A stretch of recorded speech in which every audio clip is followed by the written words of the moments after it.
Hello. Hello, everybody. Yes, hello everyone, and welcome to the Tabletop Tale Spinners Network Twitch channel. My name is Emma, and I will be your GM for this afternoon of 10 Candles Spookiness. With me, I have 4 wonderful players, and I am going to go ahead and pass them all off to you really quickly so that they can introduce themselves and their characters for this fun 10 Candles one-shot. So, to go around our virtual table, Nathan, why don't you start us off? Hello, everybody. I am your androgynous android game show host from the future, Nathan Blades, tabletop RPG designer, streamer, voice actor, and general internet ne'er-do-well. For this stream, I will be playing the character of Inigo Rosewood, but I will also be handling tech for the stream today. I apologize in advance for any issues we might have. If there are any volume concerns, please do let me know, and I will fix them post-haste. Thank you for having me. Thank you so much for being here, Nathan, and thank you so much for doing tech, because that is definitely a thankless job, and we cannot do this without you, so thank you. No worries, no worries. The captions are a new thing for me. I've never done those before. I hope they work correctly. Yes, I hope so too. Amber, why don't you go next? Yeah, absolutely. Hi, everybody. My name is Amber, also known as the Space Jamber. I am a 3-time Emmy-nominated TTRPG writer, editor, podcaster, and streamer, and I'm really excited to be here. I said in the chat earlier I've wanted to play 10 Candles, like, literally since before the pandemic, so I'm like, yes. So I am going to be playing Remy Drake today, who is a nature-obsessed tattoo artist from Baltimore, who's just obsessed with, like, love and beauty and love and all that. Yeah. Perfect. Thank you so much, Amber. I'm so excited to finally get the chance to play 10 Candles with you, since you've been so excited about it. Zoop, why don't you go next? Hi, I'm Zoop, or Zoop Machine. I show up on various places, and if you want to find out what I'm doing, just type my name into your favorite search engine.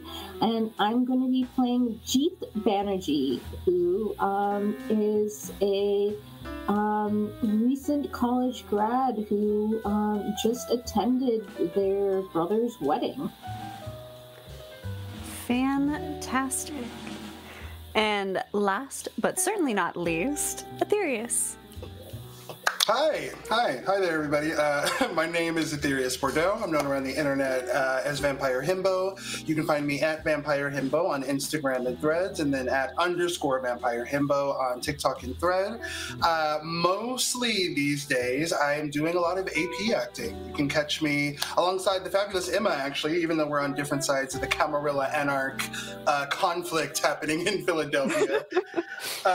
You can find me in Philly by night as the fabulous Jean-Pierre. You can also see me every other Wednesday on Of Witches and Wilds on the Magic Academy RPG channel playing Aurelius Belfier. And then I have a very exciting project. It'll be my first kind of long-term campaign happening right here on TTN. It is in development. We've talked a little bit about it. I'm so excited for that. But yeah, those are the things I do, and that's where you can find me. Absolutely. And I am very excited for all of your upcoming projects as well, Aetherius. Seeing as I forgot myself, hi everybody, I'm Emma, the founder and creative director of the Tabletop Tale Spinners Network. Our mission is to feature a majority of the players and GMs you don't typically see at your everyday actual play table. Women, queer folks, and people of color, just to name a few. Today, we're raising funds to cover our operating costs so that we can continue producing the streams that you're now watching and the podcasts that make our mission a reality. And if we hit our goal, we can move toward... if we hit our goal to cover operating costs, we can move towards our true goal of being able to pay the cast and crew that you're seeing and that makes these incredible stories possible. So if you have the funds to spare and would be so inclined, you can donate to either help or hinder the party throughout the show. And you can find that through, I believe... we will be posting the donation link regularly in chat. I will also go ahead and pin that for us here for the rest of the stream. So if you're having trouble finding it, just go ahead and look to the pin post at the top of the chat. And you'll see a full donation list on our Ko-fi site as well. So without further ado, let's get into the world of 10 Candles, shall we? So, to catch our audience up on a little bit of what our party has been dealing with up until this point. 10 days ago, the world went dark. Like a blanket being thrown over the earth, the sun and stars ceased to shine, leaving only the artificial lights that humanity created to light their paths. People were not fond of the darkness at first. They'd been taught all their lives that terrifying things lurked there. But as it slowly became the new normal, as always, they adapted. That is, until they came. They reminded everyone why they were afraid of the dark. And even though they fear the light, they simply had to wait for a person's light to extinguish before dragging them away into the black void that they called home. We now join our characters as they arrive, gazes unfocused as if they're miles away, to the Forest Haven Asylum in Laurel, Maryland. Light sources in hand, they wander in through the open doors of a dilapidated 3-story building, long abandoned by time. That abandonment will cease, however, as our players set foot, well, our characters rather, set foot in it for the first time. We jump to our first character, Inigo, in this moment. Inigo, tell us a bit about what you're seeing as you make your way through this doorway, what you're truly seeing. Yeah, well, it's probably easier to narrate, like, internal thoughts for this because it sets the character, I suppose. This is not really why I expected to be ending up. After all, I set out from the community centre because we ran out of food and I needed to see if we could find somewhere else to hole up, but this is, if I remember where this is quite a ways out of town, and I don't really remember how I got here. But it's pretty empty. Filthy, it is. too. Mm-hmm. Absolutely. And as your shoes step foot onto the dusty ground covered in dirt and grime, you pause just past the threshold of the door as 3 others come to stand beside you. We move to our next character, Jeet. What are you seeing as you're making your way up to this asylum? Well, I think that I'm actually getting close to a stadium. I have been looking for a brighter, better light source to take back to the place where all the guests of my brother's wedding are. And I'm thinking stadiums have big lights. It must be a great place to get a good light source. And so I'm thinking that I'm going through the till and pushing open one of the doors that should lead onto the field. But when I push open the door, I'm instead in this dingy, dark room with another person standing in front of me. Absolutely. And as you open your eyes to make this realization, another steps up next to you. Remy, what are you seeing? Remy came here as a way to escape one particular ghost of their past that has been haunting them metaphorically and quite possibly literally over the past 2 years. It's sapped it's sapped a lot of their creative resources, which is necessary in their career. And so with the loss of light, they almost feel spurred on and inspired to try to find some literal glimmer in the darkness. And so that inspires them to take their car and head about 20 minutes eastward from Baltimore to Laurel, where things have become overgrown. Things have become enveloped by the earth, by nature once again.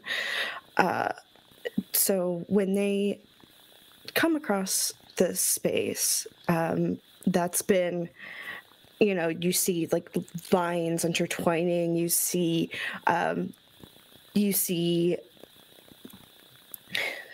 overbrush becoming something more beautiful than just weeds. It's really something that calls to Remy, that makes them feel like, okay, this is something.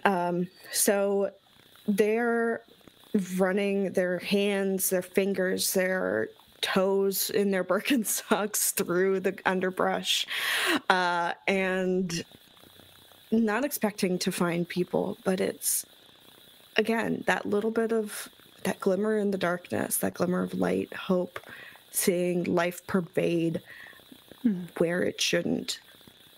It's a joy. Absolutely. And as you bathe in this joy for a moment, as you step up beside Jeet, we move to our final character.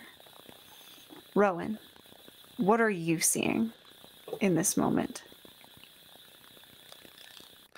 Yeah, Rowan is someone who... Hold on a second, Aetherius. Your mic is roboting really bad. No! That's so weird. Give me one moment, I suppose. Please hold for technical difficulty. Is it still roboting? It is still roboting. Mm-hmm. Love that journey. Okay. Is there... I don't know if roboting is the correct term for what's happening. It's like It is being devoured by ceiling fan. This has happened to me before for things. If there is... Any better? No. Yeah, it sounds like you're talking into a ceiling fan. Yeah. It might be... if you can go into the settings for Video Ninja and double check what your input and output is. It might be your headphones rather than... Helicopter. Is this better? Can you hear me? That is much better. There we you go. There we go. So you are coming in a little hot, but I can turn the volume down. I mean, you're always hot, but Thank you. I appreciate that. I'm going to need that confidence boost as I die horribly within the next couple of hours. Sorry about that, but yes. Okay, so yeah, Rowan is someone who, with the world now kind of being turned on its head, has found this almost perverse sense of vindication. Rowan is a true believer, capital T, capital B, someone who, prior to all of the events that have set into motion the current story we're about to tell, was a paranormal investigator of such. And so really, what this dark turn the world has done for him in some ways is kind of open up a lot of possibilities, right? He already believed before, and now with this confirmation that there are things out there that we just don't understand that go bump in the night, there is, again, this kind of grim obsession a bit with the things that lurk in the shadows. And so before being able to communicate with folks became incredibly more difficult, Rowan had plans to rendezvous with somebody that he only knows from Reddit as They Live We Sleep is their username. And they say that they have possession of some evidence that could help better frame the paranormal kind of going-ons that are happening. And Rowan has reason to believe this person. And so he has left the little survival hole up that he has and is headed to what he thinks is meet this person at a gazebo to see this evidence. And he is very confused. It is very much that autopilot wherein you are like on your home commute, you're leaving work, and then suddenly you're in your driveway. There's that kind of autopilot-y feel of snapping back out of dissociation and having a much different setting around you than you last remember. And so as he joins these other three people and as he comes to, he is very confused. This is not the gazebo that he had intended to walk to.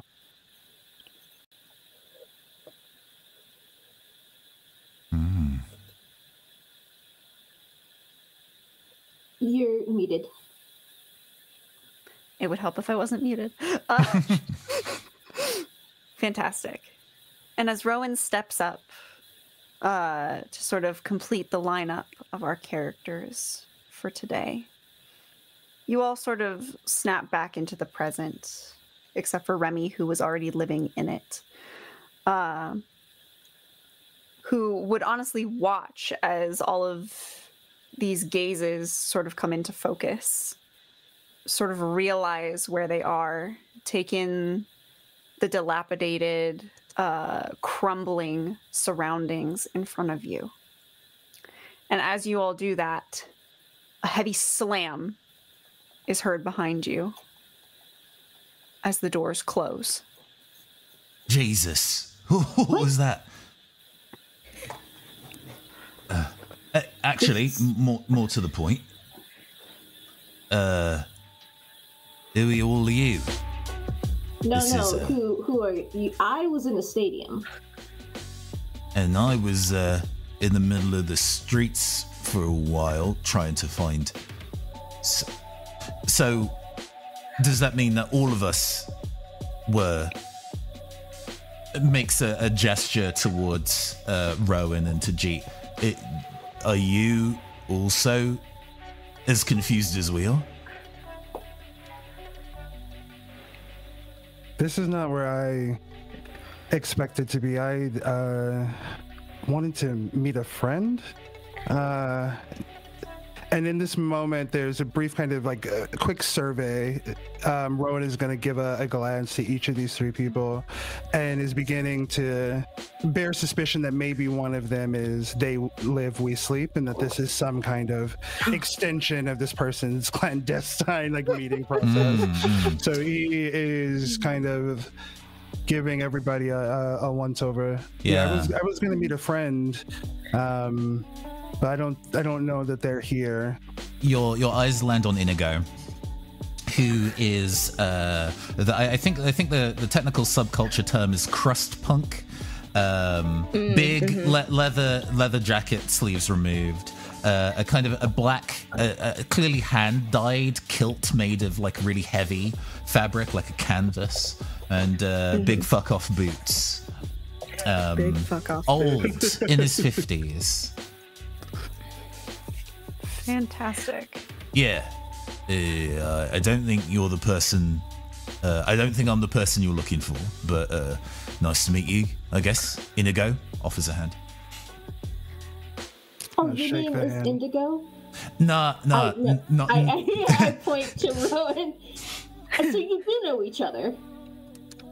And Rowan again is gonna squint at Inigo because he's seriously like, is this some initiation process or something? Like, are there a bunch of people with hoods and candles that are just out of sight waiting and chanting?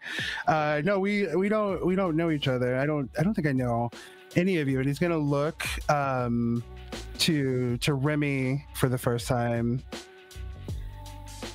You don't seem as confused as the rest of us. Oh, no, absolutely not. They kind of like rub their finger on rub their hand on like the side of their like dishwater blonde undercut, and they're like, I meant to wander. I came here just listlessly. I just figured this was where I was meant to end up, you know? Aren't we all just meant to end up someplace? No, I'm meant to find a light source and return to my family. Yeah, and I meant to go find some goddamn food. I'm starving.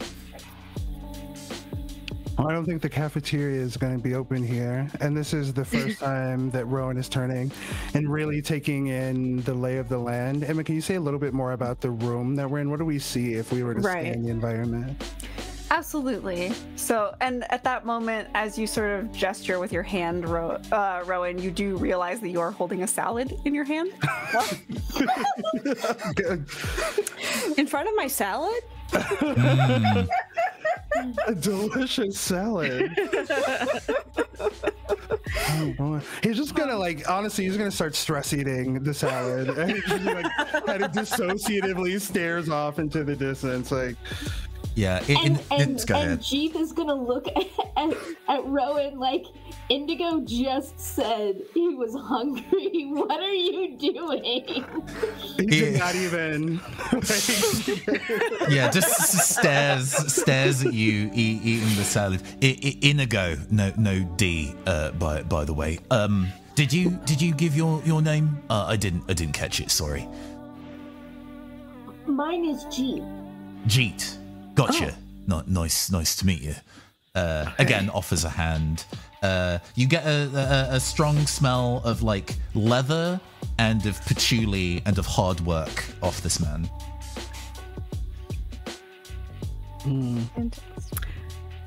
Excellent. It is. I'm glad to be on this journey with all of you. Remy regards all of the three people in front of them.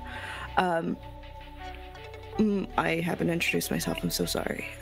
My name is Remus, but please call me Remy. Where are you all from? Maryland? Too? Despite the accent, yeah, I am. Oh. Okay. Yeah, born and raised. Rowan is going to throw the fork into the salad bowl, and he's going to extend one hand over to Inigo. He's like, maybe saw like a dead rat or something that has caused him to have a sharp decline in appetite, and so he's just going to offer the rest of the salad to Inigo. Yeah. Well, I'm glad you finally saw sense. He eats it with his fingers. He does not care. If I remember correctly, looking down this corridor, it's dark in here, but he has a little kind of like a pocket light, one that you would be like you could use to light a room for photography. Lights in your hand. This is a medical facility, I guess. And thinking of abandoned medical facilities in Maryland.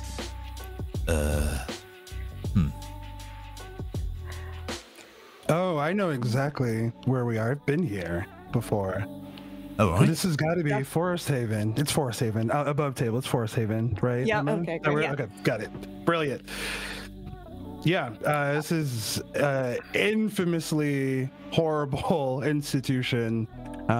He's going to gesture around. A lot of really bad, barbaric, archaic shit happened here. And as you gesture around, Rowan, to give you all a better idea of the kind of room that you're standing in, this is sort of an entry sort of hallway leading into a lobby. So you're in sort of like a short little 10 to 15 foot hallway that leads into the larger facility as a whole. As the space opens up, you do see there's like a front desk further up in the distance. lots of waiting room chairs, almost like a doctor's office would be set up, which is very strange. You're not sure how many people are sort of welcomed through this way, but now it seems very ominous as a lot of those chairs have been turned over or moved into corners of the room. Dust covers everything, and you are left with that space in front of you. Well, this is clearly not the place to find a light source, and Jeep is going to turn around and try to open the door to leave. You jerk gently on the door. It does not open. I try harder. Go ahead and make me a conflict roll. This will be our first roll of the So game. I roll all these dice, right? Yes. So to explain a little bit to our audience, this is a D6 pool system.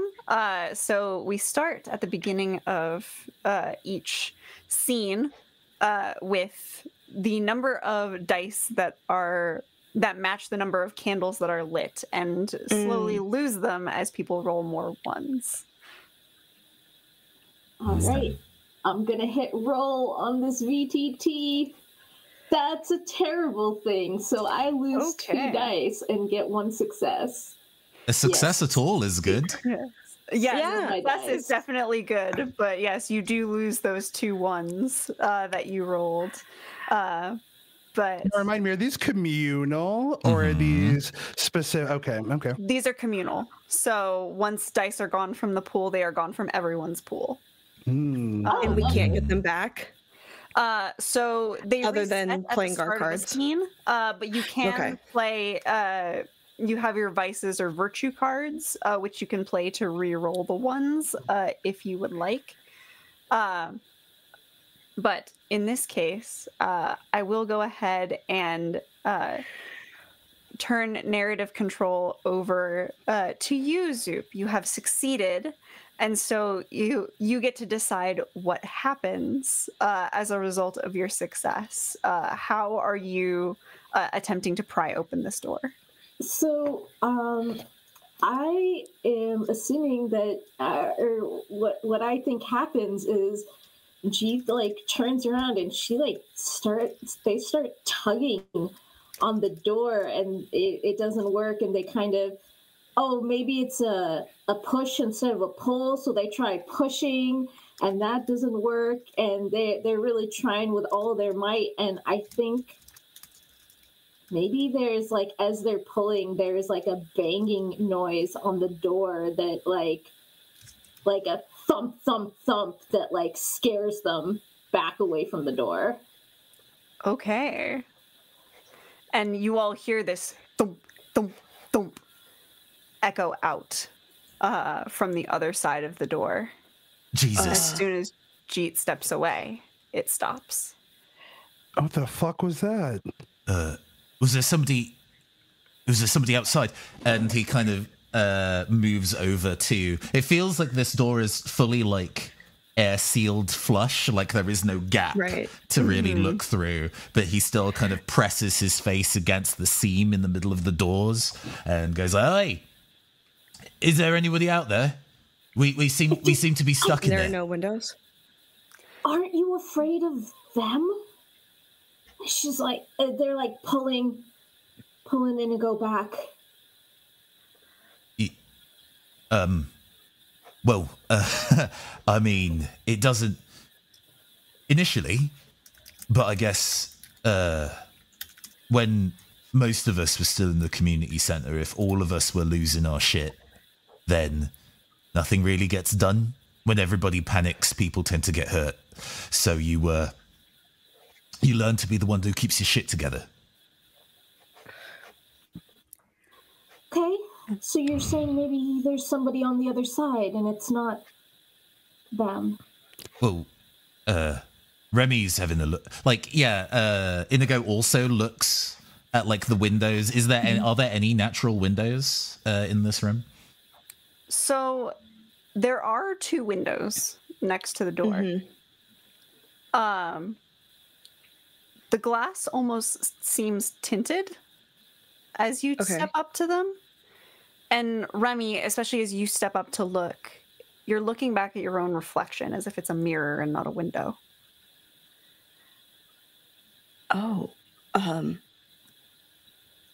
well, I can totally understand that, you know, if this is the facility, I mean, if this is Forest Hills, then maybe they didn't want the patients to be disturbed by what was going on outside.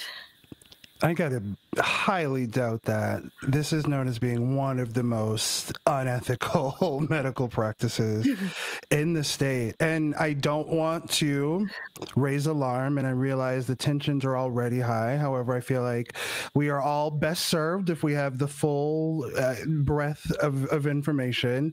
And I can tell you, again, I've been here, and I know this is gonna sound crazy, but this place is fucking haunted.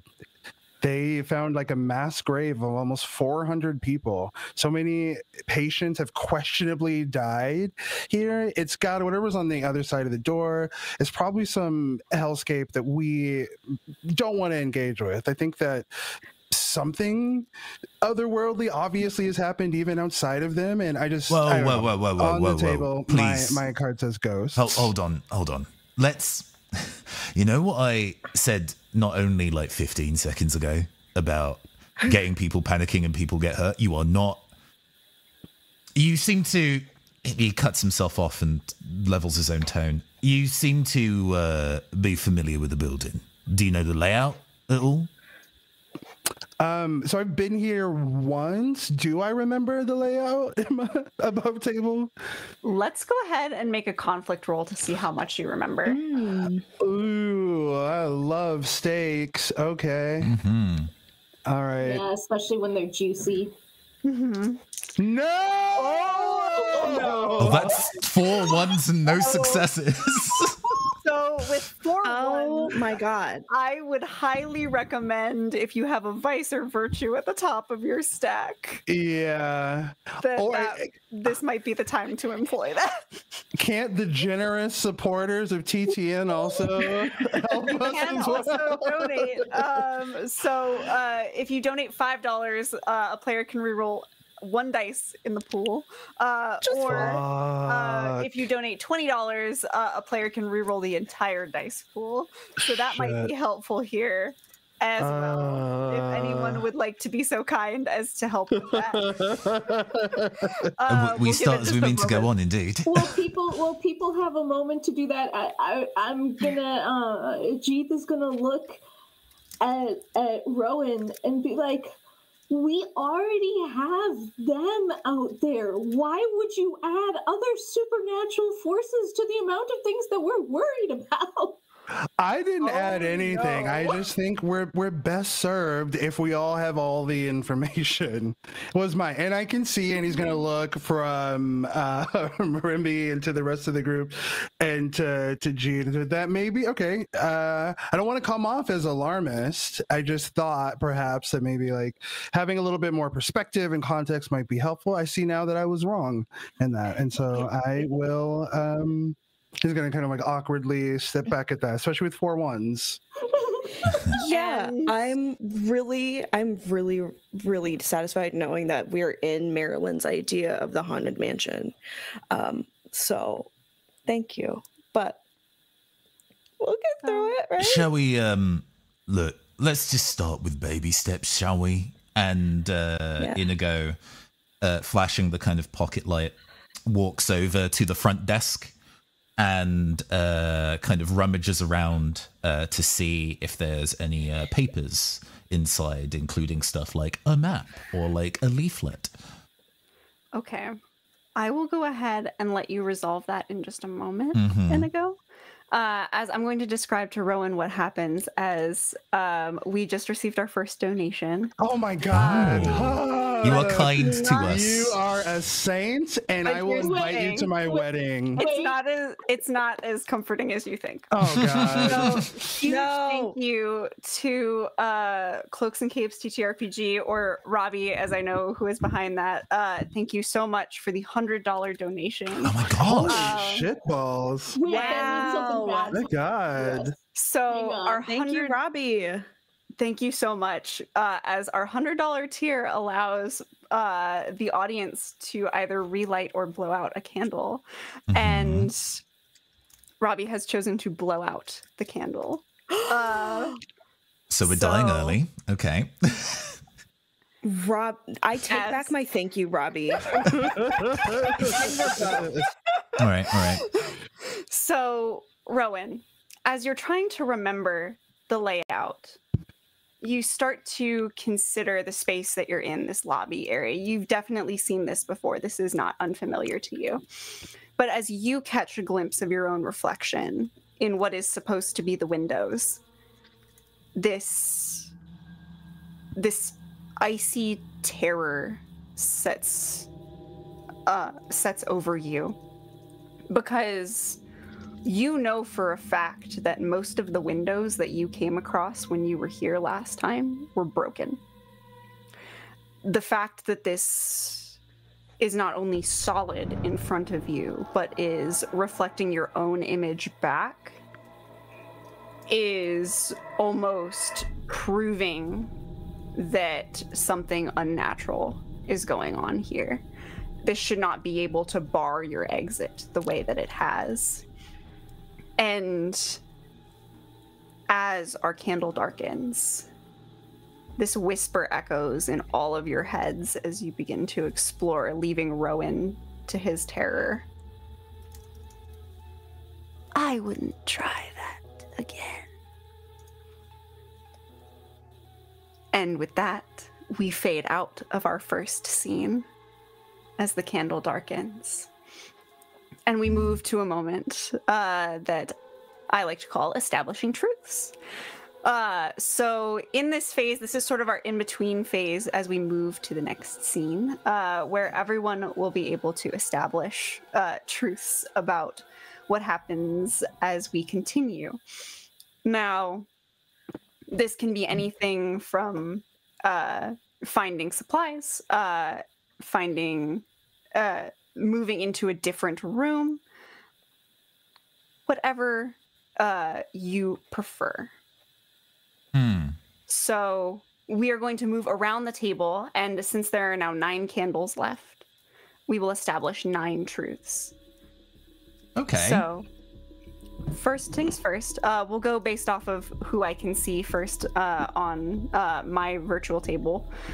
So Amber, we're going to go ahead and start with you. What is the first truth you would like to establish before we move into our next scene?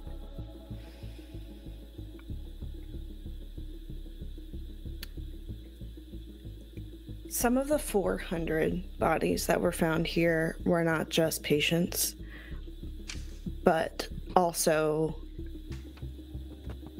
nurses, doctors, care team who were sympathetic to the plight of the patients. Interesting. Nathan. I think Inigo does find a map at the desk, and it suggests that there is a second exit to the building. There is a morgue in this building, and there is an exit out there in a way to be able to remove the recently deceased. Oh, fuck. Okay. Soup. I think in the intervening time, when Rowan basically freaked out, and I think part of the reason that the voice says I wouldn't try that again is because Jeep actually takes a chair and throws it at one of the windows to break it open, and it just bounces off. Okay. Aetherius. I'm gonna say that Rowan experiences a full-on panic attack as he juxtaposes the memories of this broken, dilapidated building and now seeing these windows not only back and seemingly like functional or existing, period, right? Unbroken, but reflecting in a way that is very unnatural. I'm gonna say that like the sharp white hot panic, as soon as there is a moment of reprieve from that, just insofar as he's out of the absolute worst fight or flight lizard brain part of the panic attack, Rowan realizes that that isn't the only thing that has changed in this abandoned asylum. And as he looks around, he's noticing that like more and more of the asylum looks like it's active, looks like it isn't abandoned. There are implements and the signs, not of actual life. He doesn't see anybody, but this is not the abandoned building that he came to. And as he comes out of the panic attack, he's dealing with that revelation. Okay. Damn. We move back. I do get to establish truths here as well. So I think I will establish that as you all are sort of taking everything in, the door into the asylum itself swings open out of the lobby and into the greater building. Oh, okay. It just takes a huge charge, just slice of life anime episode for the rest of the stream. Beach episode, yay! If only. I do have a mechanical question. So I don't like that we are 10 seconds into this. Down a candle. Thank you so much, Robbie. And also down like 4 dice. And so mechanically, I would like to use up one of the whatchamacallit thingies that I have. Actually, so when a candle is darkened, the dice pool resets, but it resets to the number of candles you have. So you have 9 dice now. Okay. I literally thought we had 4 dice for the to do the entire game. Yeah. No. And I'm like, this is going to be like 10 minutes. We're just all gonna like, the building's just going to like blow up. I helped you out. I got you off stream early. Okay. It's like in corporate meetings where it's like, all right, well, I'm going to give you back 10 minutes of your day. Thank you so much. Great. I love it. Let's do a light euthanasia, you know. Oh my gosh. Okay. They are just your corporate overlords. It's fine. So the doors deeper into the building have now swung open. But the door outside is still closed. It's Yes. still very much Okay. closed. Okay. As we move back to Amber. Okay.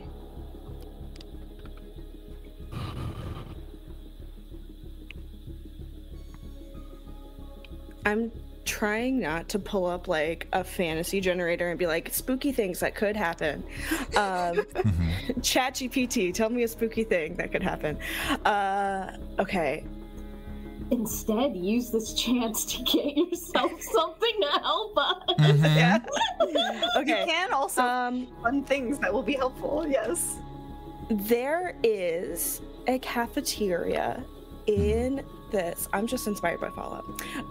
There is a Hell yeah. cafeteria in this asylum that always kept a significant store of non-perishables, just in the off chance that power was eliminated, that nuclear warfare, full on Fallout, you know, because this asylum was built during the Cold War. Okay. Okay.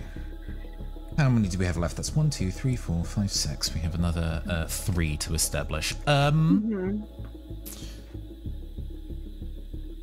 We check a handful of rooms following the map, and it is starting to turn out that the layout is not matching properly. There is definitely more rooms in this building, or longer corridors, than lines up with the map that was found in the entrance lobby. But here we go. There's an anachronism to the way that this asylum seems to be inhabited, because it was abandoned so long ago, and that should put a hard limit on what kind of technology is available. And it seems to be inconsistent, not modern, inconsistent. Okay. Zoop. One of the first rooms that we go into has a bed that has a loose what do you call it, like a loose handle. So it's like one of the the beds, they have like the handles on either side to like hold the patient in. And so Jeeth picks that up and brandishes as a weapon and goes to the front of the pack of us. Okay. Aetherius, you get the last one. In a bit of like a fugue, and really running through a range of different possibilities, not excluding the fact that perhaps all of them are already dead. He's like running through every potential possibility to explain the discrepancy between the map and the layout in front of them, the anachronisms that like Indigo points out. And as the group is walking, there's a little bit of a static that's heard above folks. And then a voice comes over what should be a non-functioning intercom, and it says, "This is Nurse Meadows to hospital security. Nurse Meadows to hospital security. We appear to have 4 patients who have escaped containment." And the static happens and it clicks, and we hear a very loud door slam somewhere on the other end of the building. After that is when Jeeth gets in front with the pole. Alrighty. And as this announcement fades out, we come to the end of our establishing truths, and we establish the final truth of what is currently happening. And in future iterations, I will encourage you all to say it with me, both as sort of a sign of hope that for now it is true, as well as a mechanic of the game. But we are alive. Okay.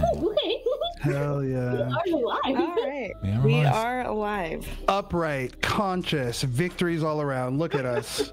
Absolutely. Definitely not losing dice from our dice pool. Hopefully not.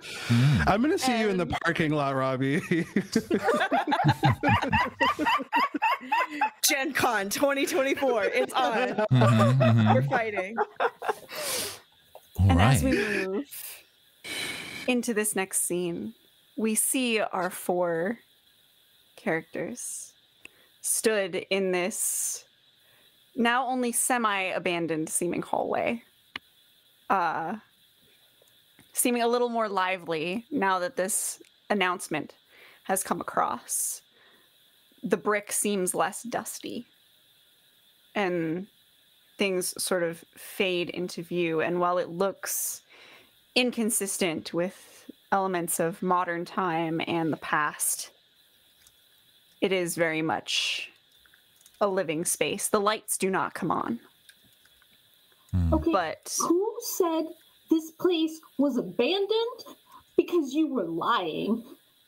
I've been here not even a full calendar year ago, and this place is abandoned. It's closed. It's technically, and this is, I guess, the least of our chores, the least of our troubles, the legality of this. We're technically trespassing. Nobody's supposed to be here. There are parts of this building that have collapsed onto itself.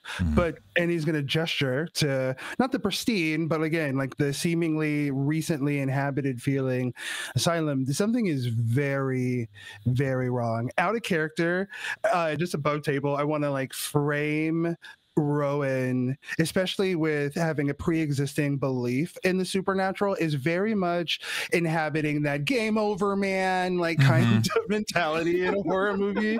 You have to have one character who's like, we're fucked, it's over, man. So Rowan is kind of like rocking back and forth a little bit to like self-soothe, and has made the determination in his mind that they are already dead. And I think this will affect his behavior and outlook moving forward. But he is not, especially after the reaction to the, hey, you know, this place may be haunted, warning up top. He's going to keep this one a little bit closer to the chest and be a little secretive. And yet, the your body language is kind of tells all, even if you don't necessarily say it out loud. Inigo sighs and kind of moves up next to Rowan, who's rocking back and forth. He doesn't touch you, but kind of gets within eye line to show that he's physically close to you, but not necessarily trying to startle you. Look, mate. Since clearly there is some electricity running through this building, even if it's not the lights, it means that it's pretty likely that something here is going to be powered. Like there's a generator, or they've got additional batteries for stuff like defibrillators and things like that. Since the dark, he says, trying to think of a way to describe the thing as least scary as possible and failing. Since the dark is not a fan of the light, obvious thing to say, sorry, we might be able to find better light sources than what we have on hand. And then at least we can protect ourselves that way. This is a really good point. Maybe that was the whole point. Maybe this is where we'll find the light sources. And maybe this nurse will help us. Yeah, Maybe. well. I mean, yeah, but she didn't sound like she was necessarily happy to hear that we were out and about here. Oh, I don't think she was talking about us. We're not escaped inmates. Yeah. Well, Rowan like doubles over at that. He's like hunched over, like all he's like. So Jeeth is going to hand her their pole arm over to Remy, and kind of like crouch down next to Rowan. Okay. You're okay. Okay, breathe with me. 4 in, hold 4, 4 out. You're okay. This is some weird thing that's happening, but we're gonna get out, okay? Rowan's gonna make eye contact with Jeet at that, and is trying to gauge if they sincerely hold that belief, or if this is like a soothing tactic. And if it is a soothing tactic, is it exclusively for Rowan, or are they trying to prove this to themselves as well? Yeah, I mean, maybe Maybe you're right. He's gonna stand up. He's on the brink of hysterical laughing, just having like a very intense psychological response to the idea of potentially being dead or soon being dead, and so yeah, he's right on the precipice already. Our boy Rowan is not coping with this well, and I think that this is one of those things where, like, again, that pre-existing belief in the supernatural and then following that with them, capital T, like, you know, at this point he's very close to being off his rocker. I think a more scary shit happening is likely to push him closer to the edge, but for the time being, he, you know, riding that biochemical soup of fear and panic and nervous laughter and all of those things right now. So sure. that's where he's at. We can make conflict rolls socially, can't we? You can, yes. Oh, okay. Okay. I think Inigo is going to, I guess, do a degree of indulging in Remy. Talking through the logistics of the situation seems to not be working. Because that's not where the fear is. The fear is in the idea that this is a supernatural thing. So Inigo tries to change tack to get through to Remy to calm him back down. Rowan? Sorry, to Rowan to calm him back down. Yeah, sorry. I was like, yes. Remy is just kind of like... Remy's just vibing. Yeah. Like, if we were meant to be here, we were meant to be here, man. Like, Remy is surprisingly calm given the circumstances. So to ayahuasca. Oh my god! Really quickly, can I take the anxiety meds that are in my inventory? Yeah. Yes, you can. Yes, you can. That's right. Okay. Mental health is important. I didn't want to metagame and be like, don't you have anxiety meds in your bag? Also, he's going to take the anxiety meds. He's also going to take Becoming by Michelle Obama. And he has a very like dog-eared passage. I'm not going to like actually choose a passage because between you and I have not finished this book. But he's going to read that and feel a little bit more firm. So I think he's like a step more receptive to what Inigo is saying. I'll kick it back to Inigo. Okay. I don't know whether that would necessarily affect any modifiers for the roll, but let's go roll 9d6 and try and get anything at all. Oh, that's a bunch of sixes. That's 3 6s and only a single one. We're living large, baby. Fantastic. So you only lose 1 dice on this roll and get 3 successes. Fantastic. So go ahead and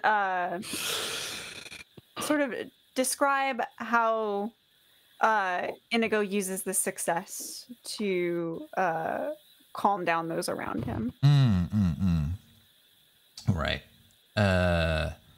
So we've done enough exploring at this point where like furniture has been movable around. Fortunately enough, there are chairs that are not bolted to the floor, and we've pulled some into the main hallway because it feels easier to be here than in a room designed to inter a patient. And he sits down. I don't know about the rest of yous, but I had to look after quite a few people the first couple days when the sun went out, and a lot of people were panicking. But it's I don't know. It feels easier when you can find something to concentrate on. And you seem to have brought that with you, Rowan. Yes, that's right. No. Unfortunately, I had to leave my my cassette Walkman back at the community center.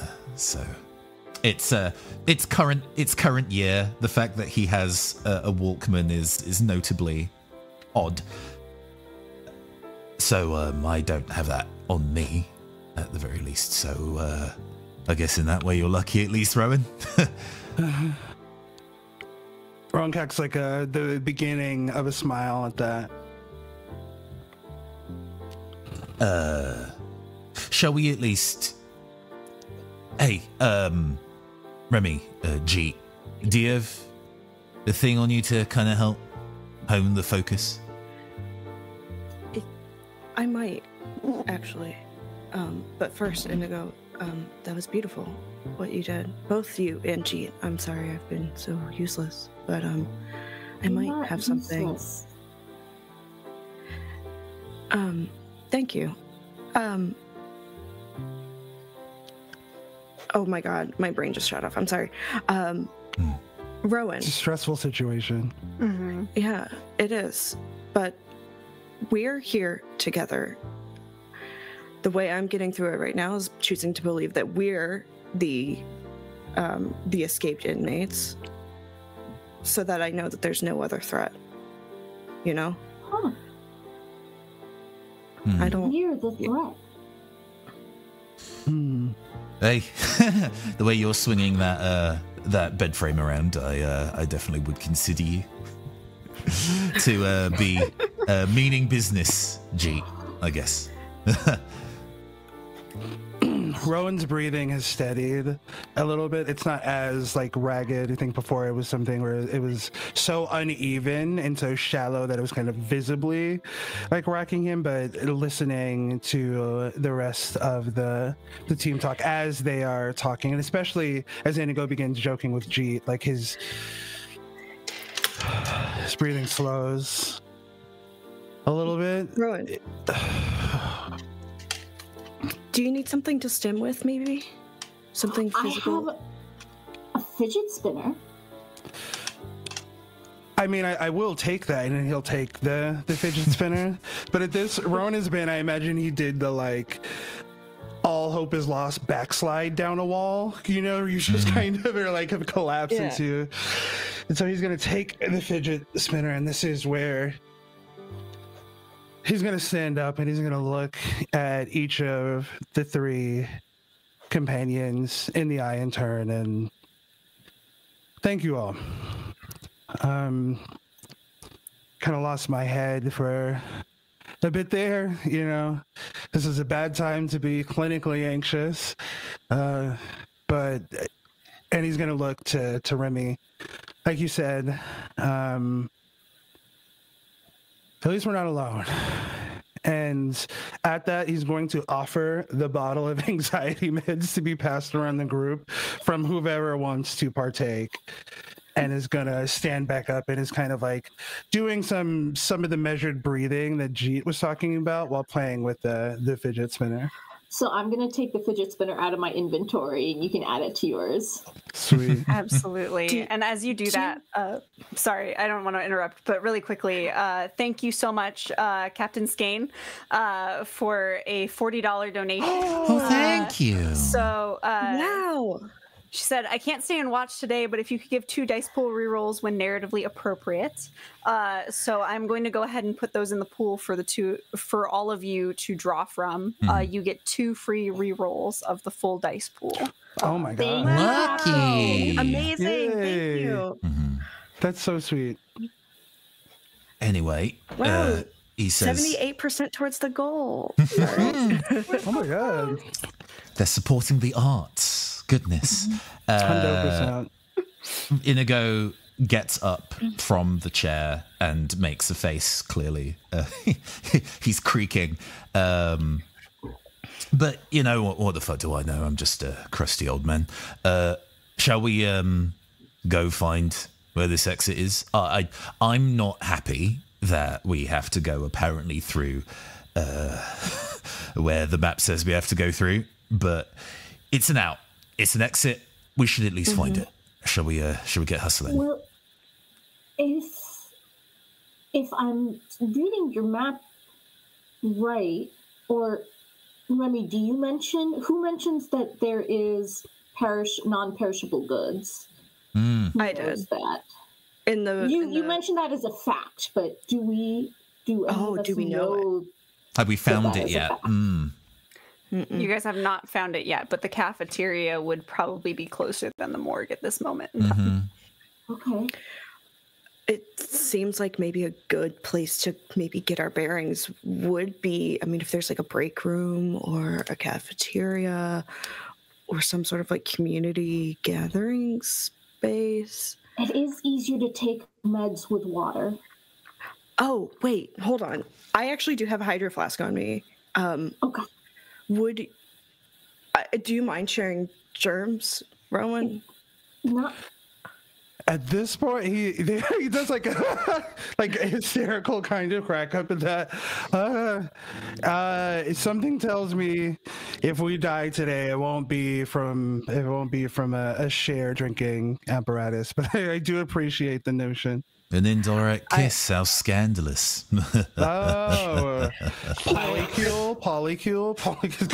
Just this gross old man just laughs. In any other game, I would say yes. However, comma. No, yeah. Time and place. I'm a little old for you, mate. He continues on. I was going to say, I think as that sentiment is shared, and you all start moving down the hallway, you start to hear footsteps coming from, there's two hallways that split. One to the left leads more towards where some more patient rooms. The one on the right is the direction of the cafeteria as per the map, though you've already seen that that's a little less than reliable at this moment. You start hearing footsteps coming from the left direction.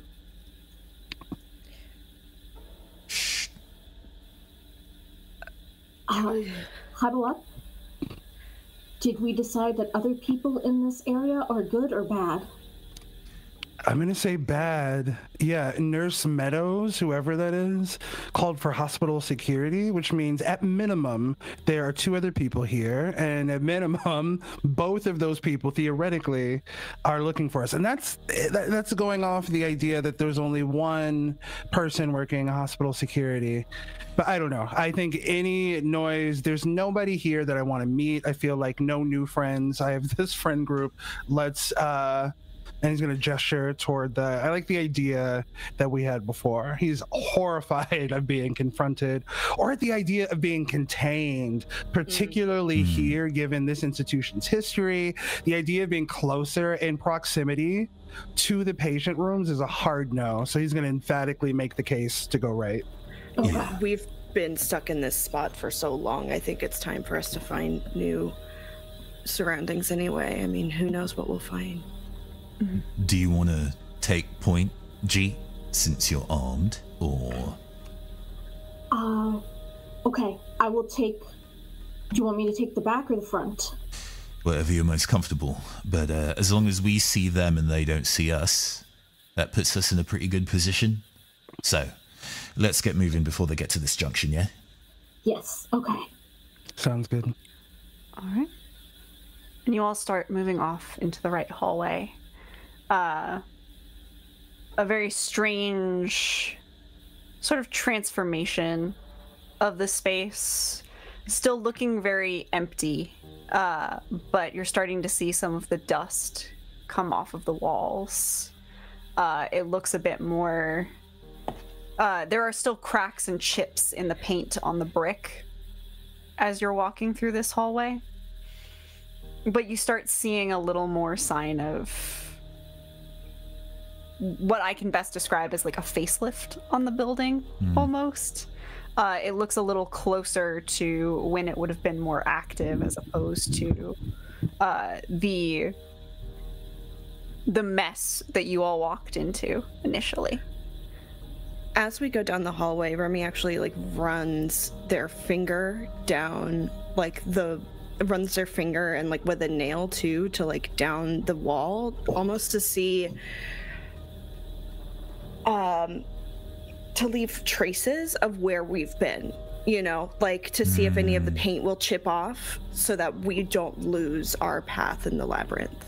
Go ahead and make me a conflict roll. Okay. You got this. Hell yeah! Let's go! Okay. Two successes, no ones. Beautiful. Nice. Very good. Very Alrighty. good. So go ahead and describe for me how Remy does this. How Remy leaves the trace on the wall. Yeah, so usually they're that type of person to be like, you know, take nothing but pictures, leave nothing but footprints. But in this situation, they know that. I mean, they're seeing their new compatriots start to crumble under the pressure. And so at first, as we're walking down the hallway, they use like their fingernail to see if any of the paint will come off, but maybe that doesn't work. So then they remember, oh yeah, I have a pocket knife.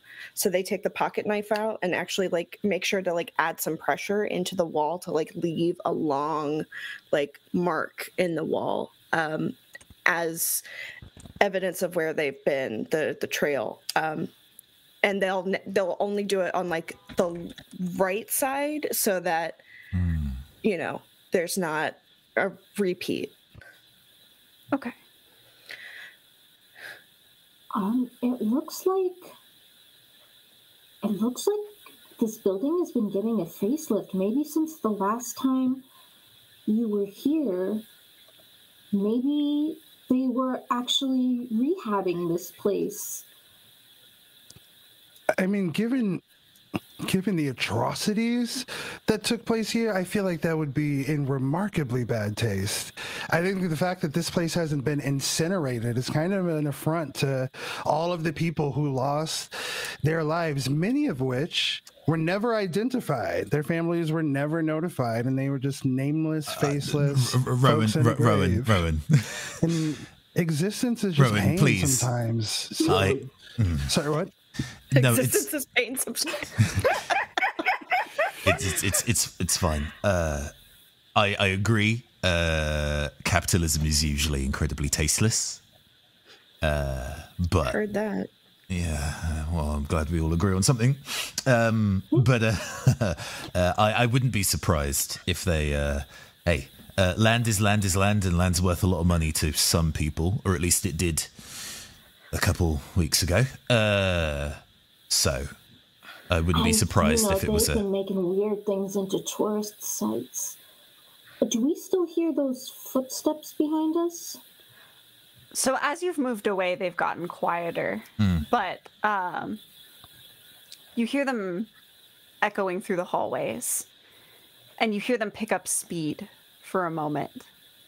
And then as they stop, a scream replaces them. Not someone you recognize, as you four are all here, but you hear a scream echo out and then stop. Someone needs help. Remy like still has the pocket knife in their hand, and they turn around and like in the direction of the voice, and they go, I don't know if that's somebody that needs help, or maybe somebody that's trying to play tricks on us. Since Nurse Meadows said that she was looking for inmates, what if they were trying to attract the inmates? We can't ignore a cry of pain. One question. They, them, the creatures of darkness, are they known to attract people with screams of pain? Go ahead and make me a conflict roll to see what you know.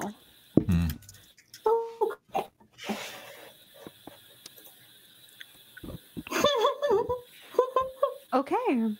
Only one. We do have a reroll available if you would like to spend it. To save those. I feel like the stakes are escalating at a pretty rapid rate. I want to save that. Yeah. Okay, Well, fair here's enough. the thing. So I will tell you before you make that decision. If you get no successes, the scene does end. Oh. And the candle goes out. Oh, the Yeah, scene does which that. is So- in a way one of is our cards? And the fine. candle goes out. So you can't Okay, we will use re-roll. Okay, you want to use the full pool reroll? So when to answer Therius's question, when you would like to use a vice or a virtue to re-roll ones or anything like that, it has to be the card at the top of your stack. Okay. But you can just say like I'm going to use say like if you got something similar to this, but or the previous roll where you got 4 ones and you wanted to use your vice or virtue to cancel that out, you would just say I'm going to use my vice and I'm going to re-roll this. And that's for only one dice. Like one card would be one dice, or does one card reroll all the ones? One card re-rolls every one in the pool. Okay. Maybe we But let the do have scene, a reroll. because I'm wondering. It's only one failure here, right? And they're like, as somebody who recently rolled 4 ones, like, but we also still everybody still has their cards, so we have 16 Yeah. of these. What do folks Well, think? And like I said, if that's the case, then the scene would end. Yeah, because unless I re-roll the 1 and it becomes a 6, the scene's going to end. So I'll use a re-roll to. Oh my god! Is this better? No. No, it's No. not. Oh, Okay. Christ, Well, no. the fates said that we're supposed to fail here and move the Okay, plot so the along. scene So ends. yeah. Okay. Alrighty. So with that,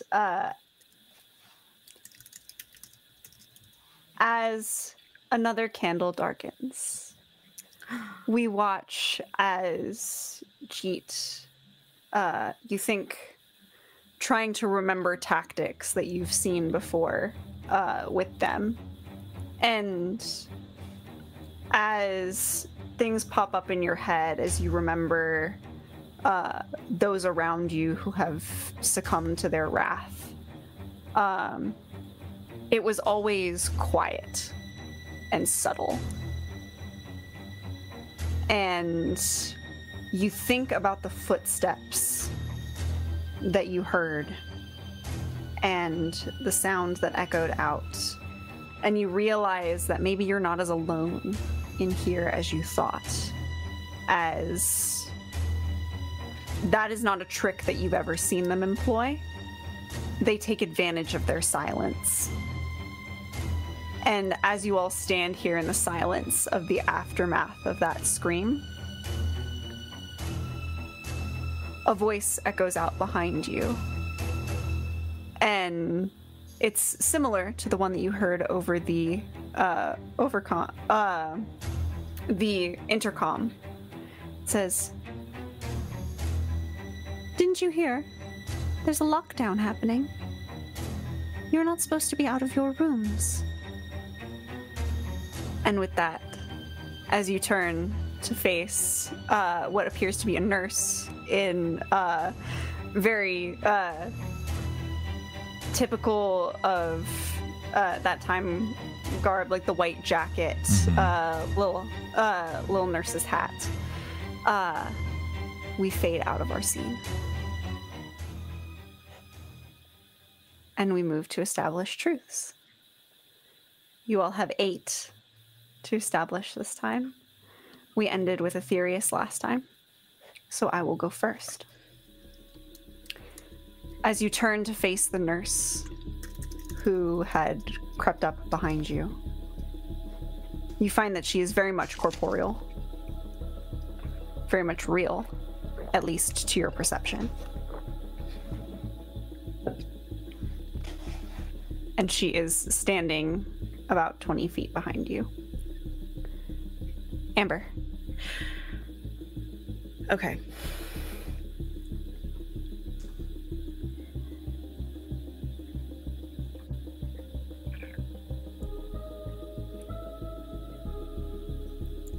The scream chills Remy to their bones in a way that they haven't been thoroughly chilled yet the past couple hours, however long we've been here. The scream was the same exact scream that came... Sorry, the scream... How do I phrase this? The scream sounded exactly just like the scream Remy's ex-partner Sal made in the moments of their car crash. And Remy is in complete denial and refuses to acknowledge it outwardly to the rest of the group. All right. Nathan.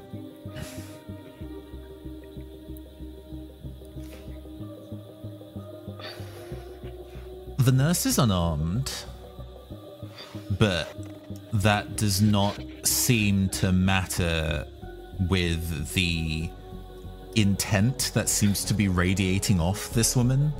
It's not killing intent. There is no violence behind her presence, but the feeling is palpable. There is an overwhelming energy emerging from this person, indescribably. All right. Zoop. Behind the nurse is let me just make sure that this doesn't go against any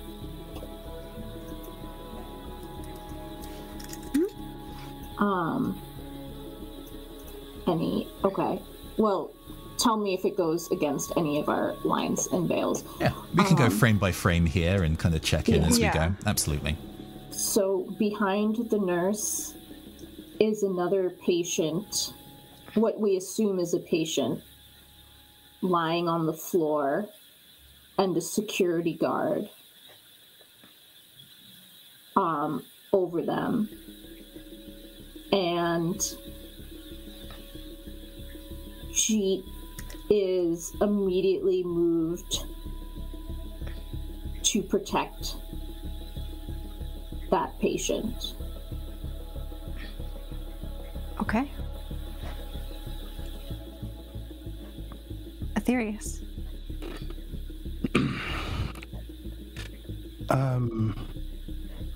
In the chaos of this moment, I think the central internal struggle for Rowan is fighting past the paralysis that fear can present.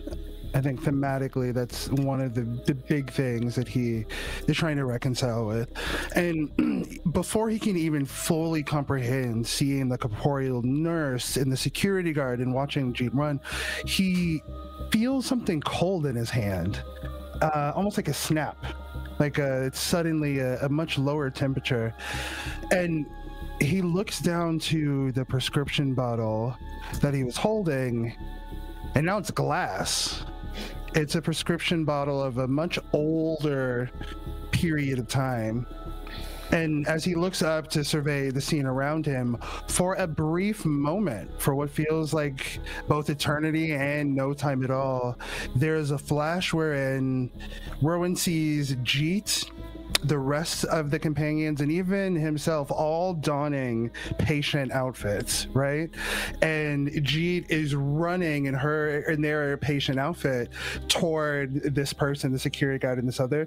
But for a moment, the asylum is normal as, like, again, a place that committed so many atrocities could be. But for a second, briefly, everybody appears to be a patient, and he snaps out of that and sees Jeet running toward the security guard, and is really going to challenge himself in this moment to move past that paralysis and run after them. He's not going to try to take down the security guard, but he is hoping to support Jeet if Jeet gets into trouble, or hopefully stop them from, like, getting attacked by the security guard. Okay.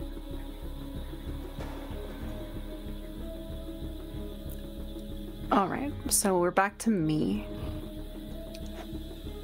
I think in this moment, I'm going to say that as you both rush forward, the nurse sort of gasps in surprise and moves back behind a corner, disappearing from view, leaving you with just the patient and the security guard as we move back to Amber.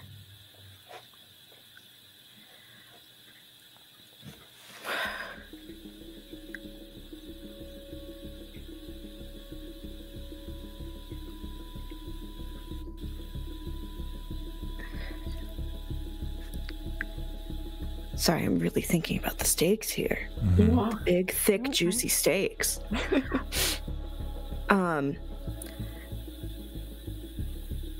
The pole arm, similar to the way in Rowan's mind that the medicine bottle flashes to a glass bottle, the pole arm in Remy's hands.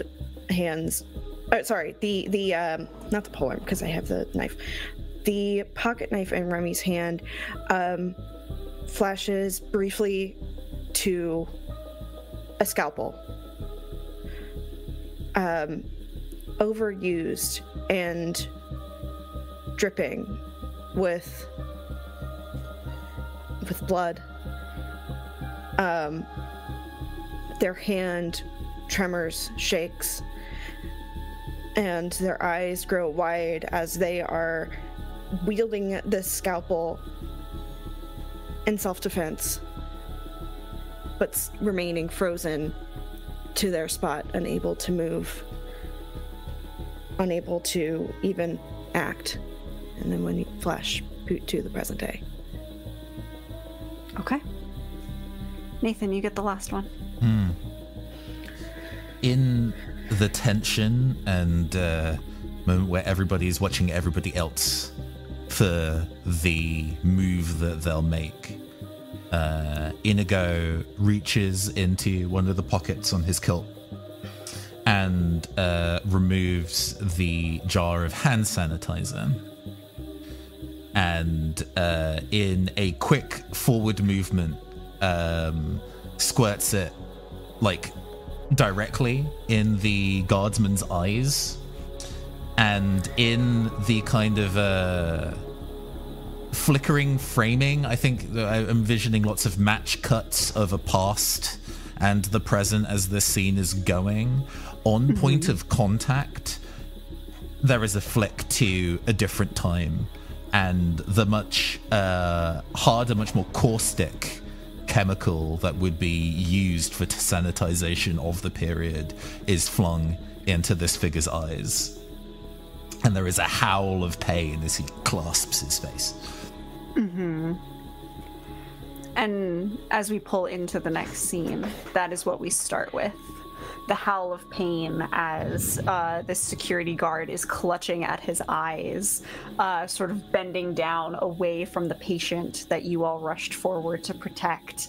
And for just a moment, as we sort of come out of these flickers between past and present, you see the figure almost becomes shadow for a second, no longer taking a physical form or an image, but just a black outline before it stands back up and is attempting to blink this chemical out of its eyes.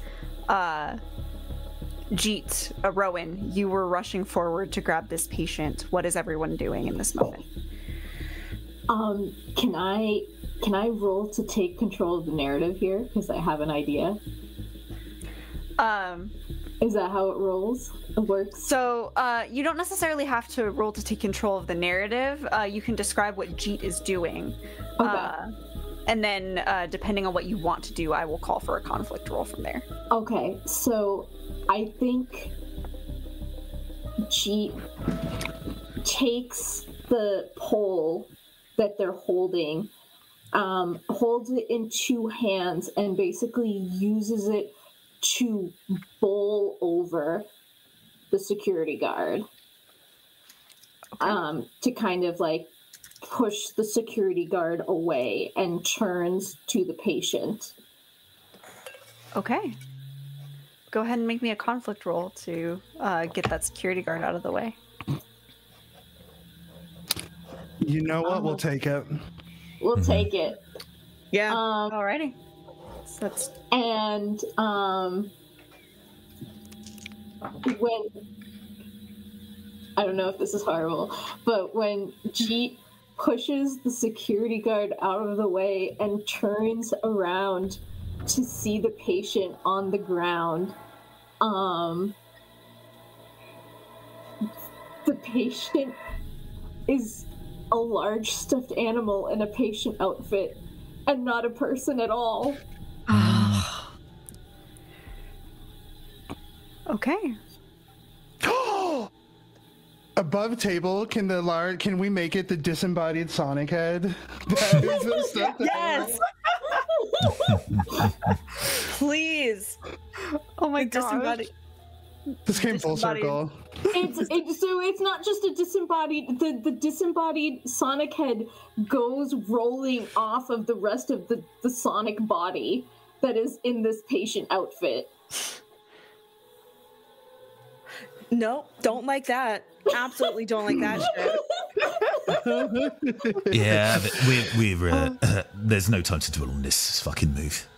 We need to run. Rowan is going to have another moment of like disbelief at having seen this be a person that they were like running toward, and he didn't get like a good look of the patient, not even enough to like ascertain any kind of like visual details about them, but he knew, given what Jeet said before and the kind of moralistic stance that they've taken so far, and so far as we have to save everybody and etc., to like run. And when he sees Jeet attack the security guard, he's going to go for the patient, and when he tries to help the patient up and realizes that they are a stuffed blue hedgehog that's head has come off, he's gonna like have this moment of like terror. And again,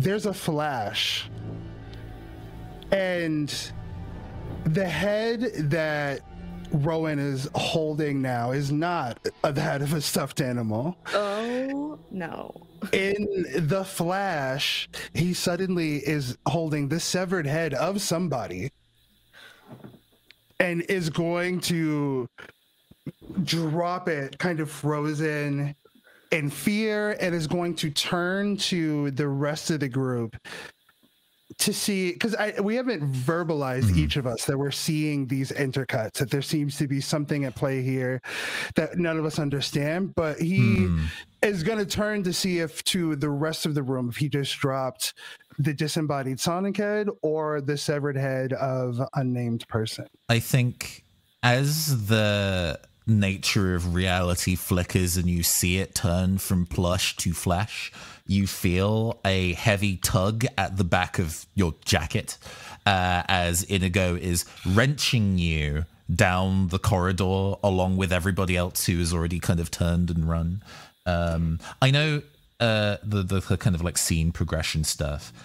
Can we say that the cafeteria is essentially like within movement distance of this? In like a quick cut, we are in the kind of cafeteria hall as Inigo kind of like flings, he's not being gentle about this, Rowan to the ground inside the room and starts to try and close those doors and try and push like tables and chairs in front of the door.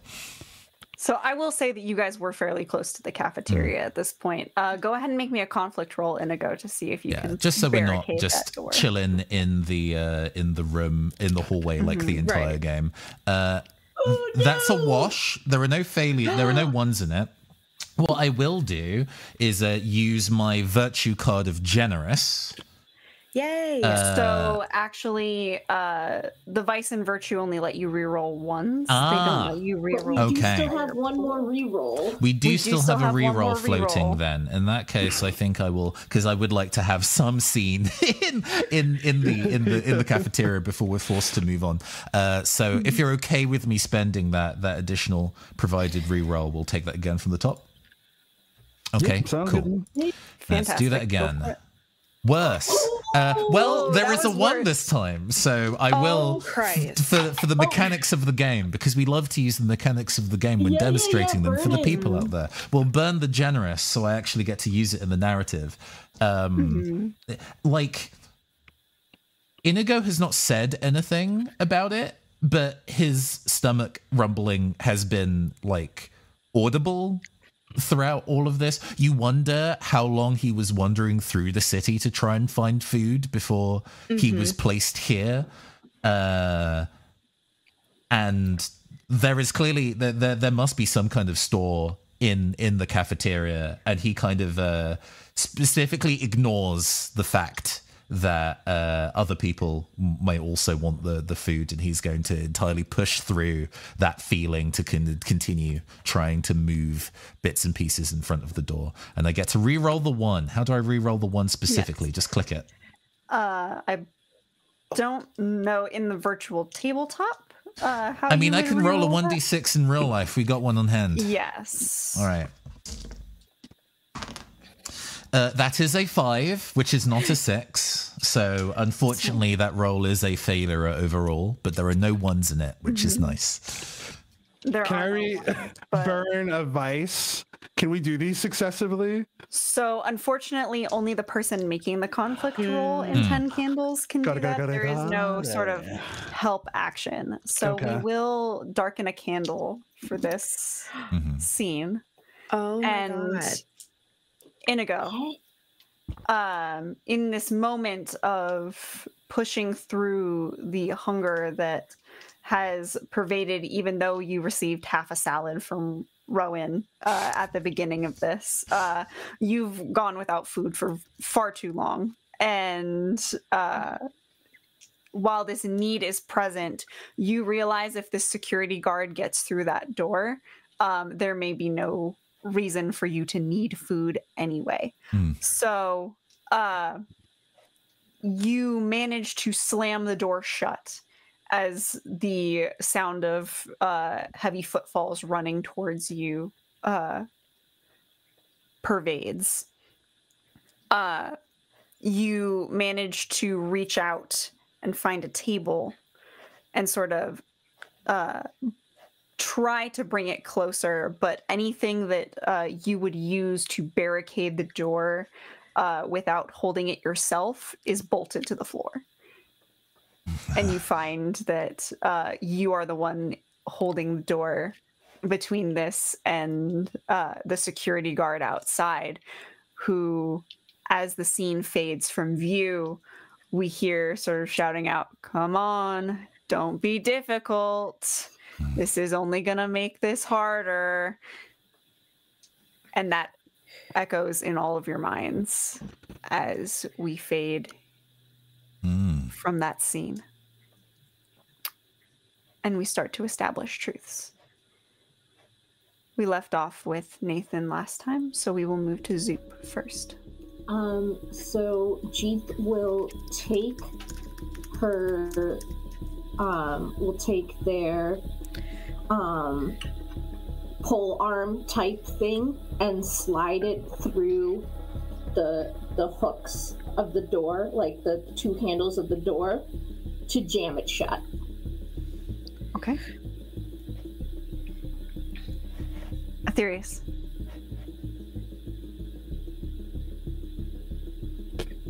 In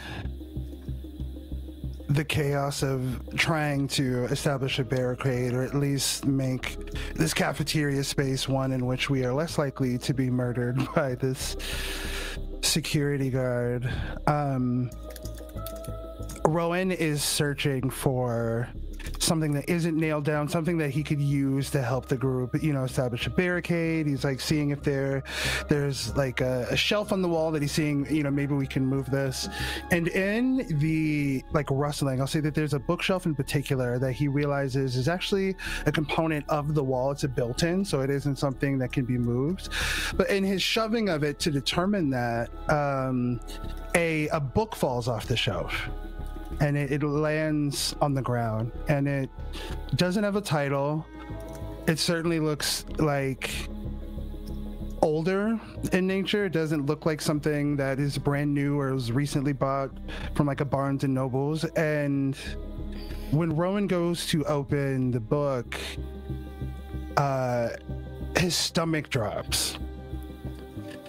Inside of this book is a photograph.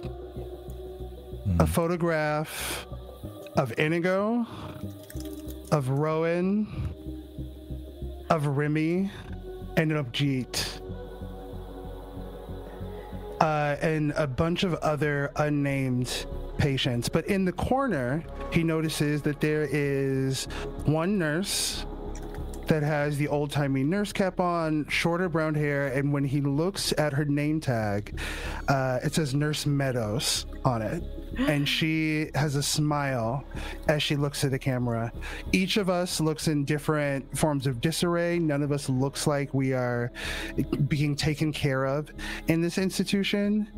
And then above table, just narratively, in the immediate, Rowan is not going to share this. He's going to snap this book shut, given the stakes of the moment. And again, given like he's floated out a couple of these like higher concept ideas for what the reality shattering going ons might be.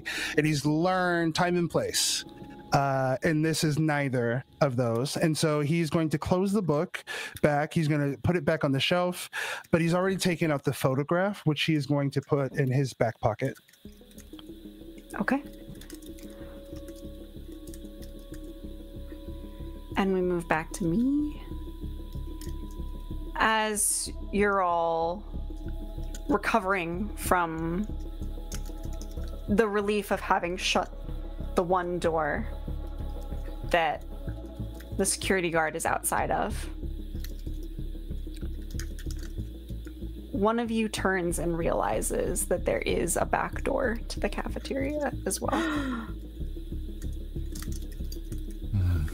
With a similar double door setup that leads into another part of the building.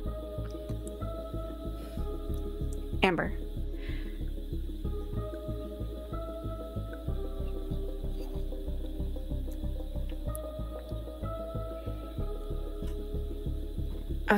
Okay.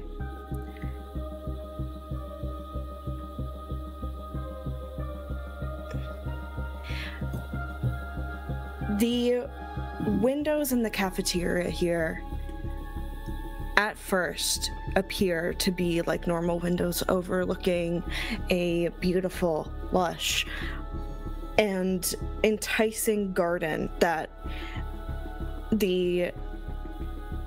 would be tended by the patients here, for those whose treatment, required out, some sort of like activity. While it was originally meant to be like a sustenance garden, no longer do these plants contain any trace of life or any trace of use other than to be decaying, rotted, dried out sticks of what once used to contain multitudes. Okay. Nathan. Inigo had sunk to the floor. His knees gave way as he's trying to hold the door back as for as long as he could until Jeet managed to kind of put a wedge in there, and for the first time noticed there are tiny cuts all over his legs. The boots look like they have been dragged through rotting trash. Just how long was he wandering around in the dark for without him remembering?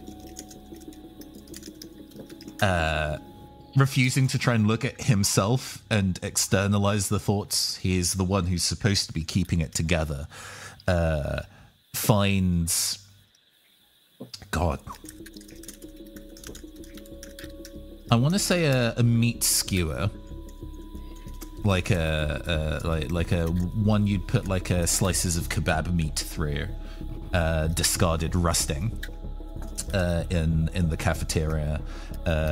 He has yet to really find a weapon for himself. He honestly wanted to be in a mindset where he didn't need one, but it seems that that's no longer the case, and he reaches out slightly weakly over to try and grab it. Okay. We've got 2 more. Zoop, we're back to you. As they all back up from the door that the guard is still pounding against, one of them trips over something, and we find on the floor a flashlight with 1 set of batteries. Okay. And last but not least, Aetherius.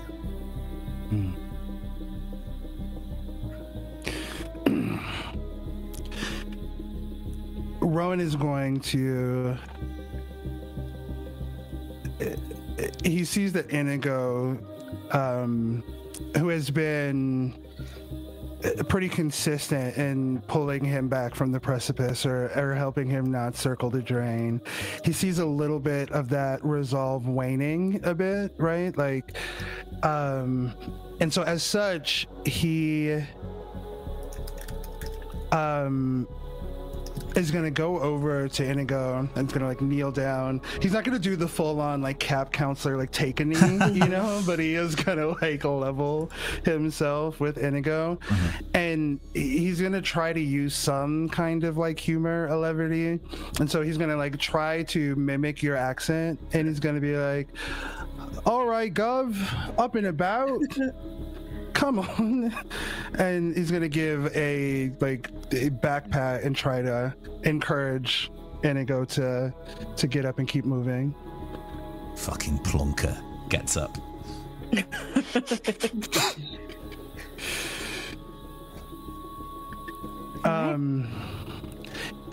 I guess I don't know. That would probably count as the one truth that I wouldn't got him. I'll keep the picture hidden for now. Okay. And as we move into the next scene, I realized I forgot to do this for the last one, but the final truth. We are alive. We are alive as hell. For now. For now, indeed. And as we fade into this next scene, Rowan helping Inigo up. Jeet and Jeet finding that floodlight. That threat of that other door looming on the other side of the room. What would you all like to do?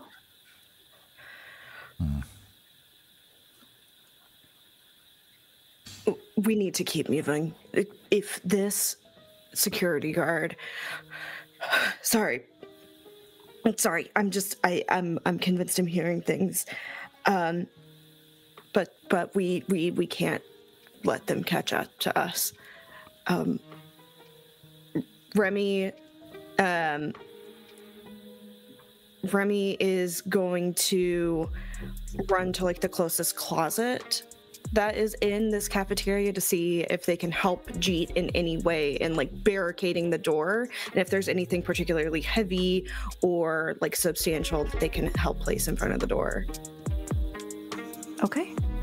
Go ahead and make a conflict roll to see what you can find. Got it. Wait, are the dice reset because it's a new scene? Oh. Yes, so I reset them while we were establishing truths. Okay. So Gotcha. Dang it. It's You okay. guys have We lost 7 one, dice. but we got a success. Yeah, we got a success. Okay, 1 success. What does Remy find? I think this is the closet that not only has the non-perishable food, but like they have like potable water. There's also like, they probably, before this place was closed, they probably didn't have a chance to take out the recycling, so like the big like buckets, like the substantial like heavy metal buckets are still in there. Maybe some shelving units, and barrels of government cheese. Oh. I don't know what government cheese is, but that sounds disgusting. So It is. okay. Are we Very low talking about cheese. like the plasticky yellow squares? I think government cheese is even a step down from that, to be honest. You're being generous. Yeah, that's just American cheese. It's terrible that we were just. This is like a step below that. Okay. I think it's like the lowest common denominator something can be and still be legally considered cheese, is what I would describe Cheese it as. product. Yeah, there Yeah, you Dairy go. product. cheese product. It's the spray cheese. Oh god! Yeah. Why? Food is You know food is what? food. Yeah, we gotta eat. So Remy is alert, like becomes alert and feels kind of the shock of hearing the scream of their partner's scream echo through their ears. Moments ago, they pocket their pocket knife and just start picking up these barrels, or these like big buckets. There's like canned and tinned meats in there. There's like cans of like there's cans of like mixed vegetables, like Del Monte cans of mixed vegetables, like peas and stuff like that. Anything that's pretty much like shelf stable. And knowing that Inigo is like passing out from starvation and hunger, they're just like, oh my god, okay, we've got this. Inigo, they put together like fake Lunchables almost of like some of the government cheese and then like crackers, and I have something for you. It's not going to be great, but it's something in your stomach. Okay, are you and they like assemble like little stacks of crackers. His eyes kind of like widen upon seeing like the plate of food, and you're like mid trying to make it presentable, and he takes like a stack, maybe even like half of the set of like crackers inherent, and just in a big by his large hands weathered by work, and just downs a handful of assorted food. He doesn't seem to be tasting it. Just he kind of eats for about a minute in silence at speed, but do you need some of the water too? I can give you some. Yeah, if it'll make it go down easier. He with his mouth still open, just kind of, his mouth still full, but hand over mouth kind of gestures for the bottle, and tries to he takes a big gulp of it and then realizes that's probably a more precious resource than the food, and gets himself back under control. Yeah. This is the fact that there was food present is the closest you've seen him to losing it. Yeah. Thank you, Remy. I needed that. Sorry. That was you just everybody just saw a gross old man be incredibly undignified. I suppose I'm living up to type.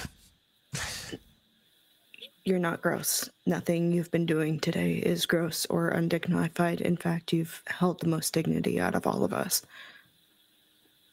We are sticking together.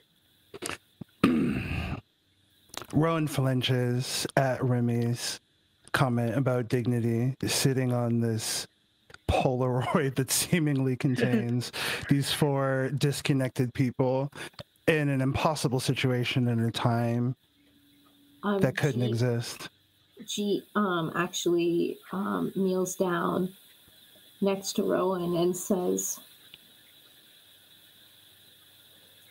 I was dismissive of what you thought at first, but whatever's happening here can only be supernatural. I don't think they out there are supernatural, but there's something supernatural here. This is not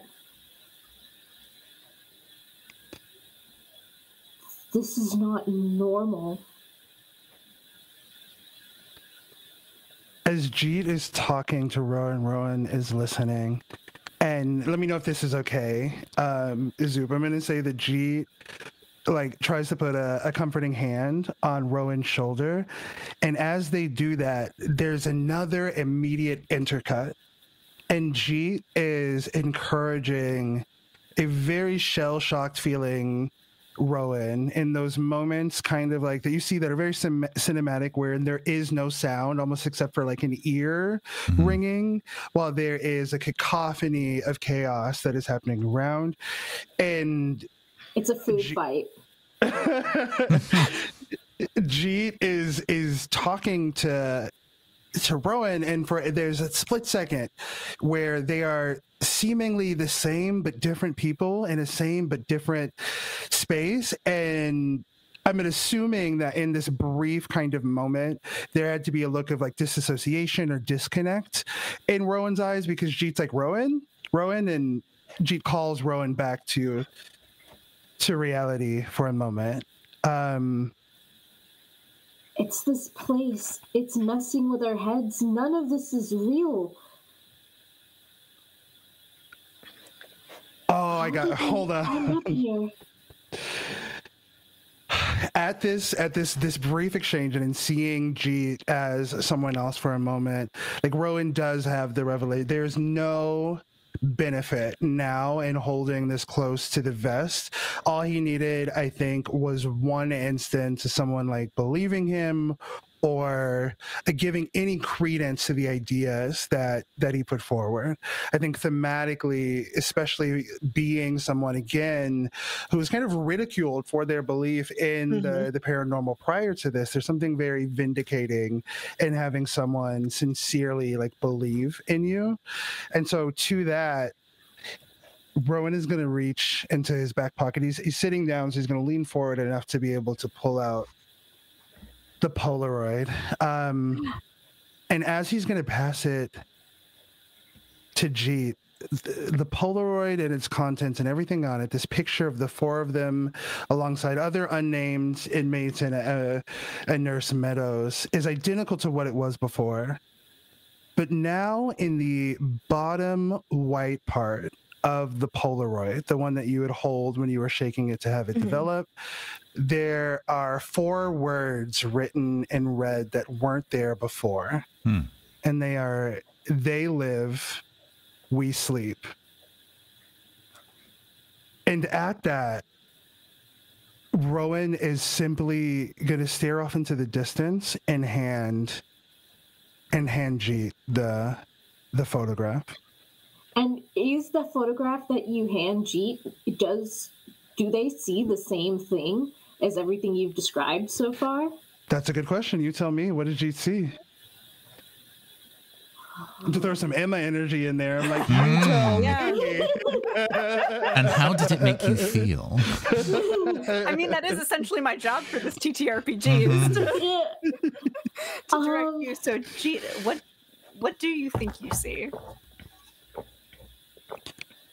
Wait, wouldn't this be a conflict between the two of us? Like, should we both roll to see who takes control of the narrative? Huh. I mean, Aetherius has already established what Rowan saw, but I will give you a conflict roll to see if you see the same thing or something different. Okay. All right. So that's 3 6s. Oh. 3 successes. Nice. Oh yeah. Okay. So Say whatever you want. Yeah. Could be and a map to the exit with a big smiley face on it for the 3 6. what does Jeet see in this photograph?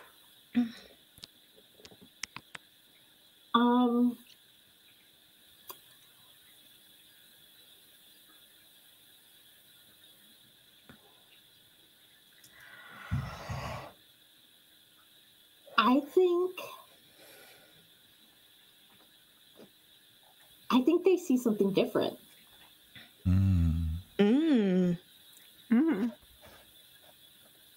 I think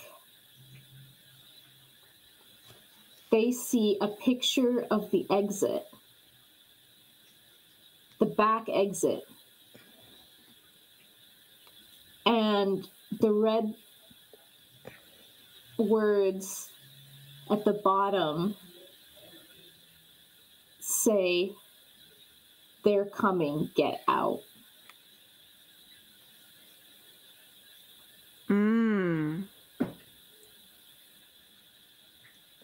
Interesting. And as you read this and take it in, you hear another... The guard had stopped for a moment, leaving you in this eerie silence as you looked at this photograph. But you're jolted out of that as you hear bang, bang, bang on the door.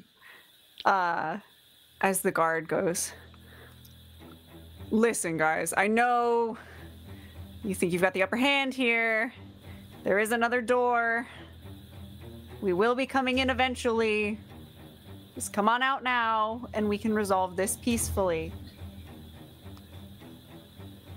All right?" I imagine there's a lot of silent exchange of very stressed looks at this between the four of us. Yeah. What do we do?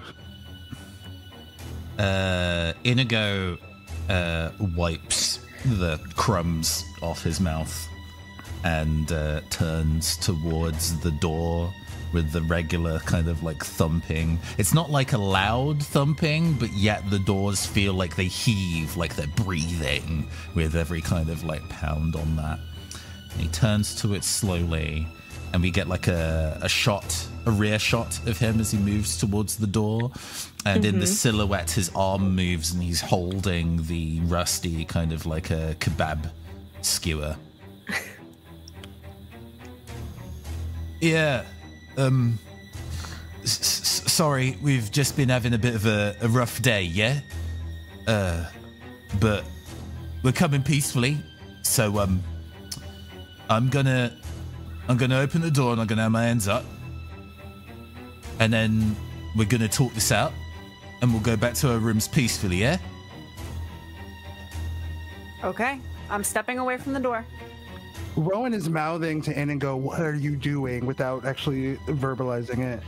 He looks back at you, and his expression is a mixture of both tired and angry, but also compassionate. You know, he is walking through a sea of broken glass so you don't have to. Oof. And he gently removes the metal that Jeet put in the door handle to lock it, and takes one, places the kebab skewer behind his back as he gently opens the door. Okay. As you open the door, you see that one security guard has now become 4. Fuck. And they are standing back, watching as you step out of the door. How is Inigo approaching this? They're sort of reading you, seeming to try and figure out what you're going to do as they stand and say, "Okay, you wanted to talk, let's talk." I think front-facing shot of Inigo, and we see his eyes widen in surprise when there's multiple, and then still kind of like hone in. Yeah. I'm sorry. We caused such a ruckus. Still, though, you ain't gonna fucking take him alive. And he just rams the kebab skewer upwards, trying to get the one in front of him through the chin. Upwards through the chin. Make me a conflict roll. Absolutely. Okay. We're gonna consider this our first dire conflict. Oh, 'cause yes. If Oh, failed, my this God. could have some dire consequences. Yeah. And that's a wash. No ones, but no successes either. Ooh. Should we do a re-roll? What have we I think we guys- spent both of both your of our rerolls. rerolls, unfortunately. There's something that we can do where like multiple of us can say what's happening at the same time, right? And So, as far as 10 Candles is very like group narrative driven, but in this case, with no successes or failures, Yeah, I had it in mind to use my vice of impulsive to re-roll ones for this circumstance, which is, you know, why we kicked this in. But unfortunately, the dice did not even give me any ones to work with. Can't No, have they shit in did this not. asylum. so I will let you all describe sort of what you're doing in this moment as we end out the scene. But Okay. I will still say, based on the failed conflict, this will end the scene. Yeah. So very quickly before I move to the results of the darkened candle, what is everyone else doing in this moment as they see Inigo make this move to attack the guard? She is struggling to put the batteries into the floodlight flashlight. Okay. Because she believes that these things can be taken out with light. Okay. Now, granted, you all have your own light sources in this moment that Right. you all have been carrying with you. But my light source is tiny. This is like a floodlight flashlight.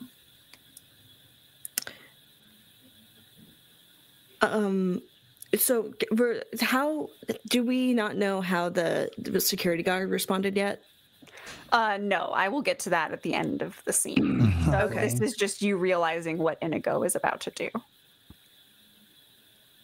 Remy takes the pearl necklace out of their bag and starts undoing it, so they just have like a handful of pearls in their hand, just in case things get bad and people need to be tripped up. Kevin McAllister energy, and I'm fucking here for it. Love it. Love it. Yes.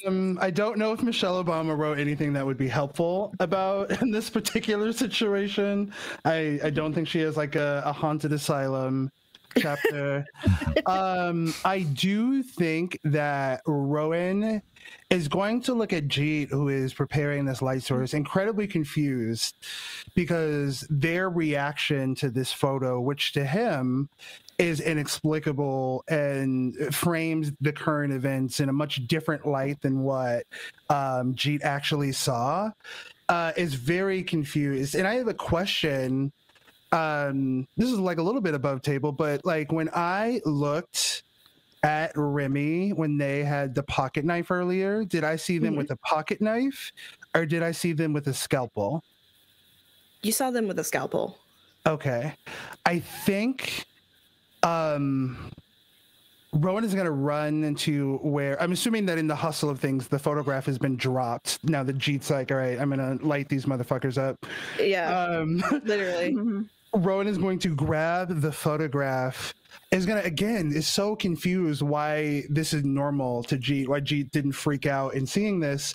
And as he sees Remy taking apart, doing the whole Kevin McAllister thing, he's actually gonna like not hit a full sprint, but he is gonna like move very quickly over to her and is gonna hold the picture in front of her. He's gonna stand like dead in front of her and is gonna hold up the photograph and is gonna make eye contact and is gonna say, "What do you see when you look at this?" And he's holding up the Polaroid in front of Remy. Yes. Okay. They knit their eyebrows together and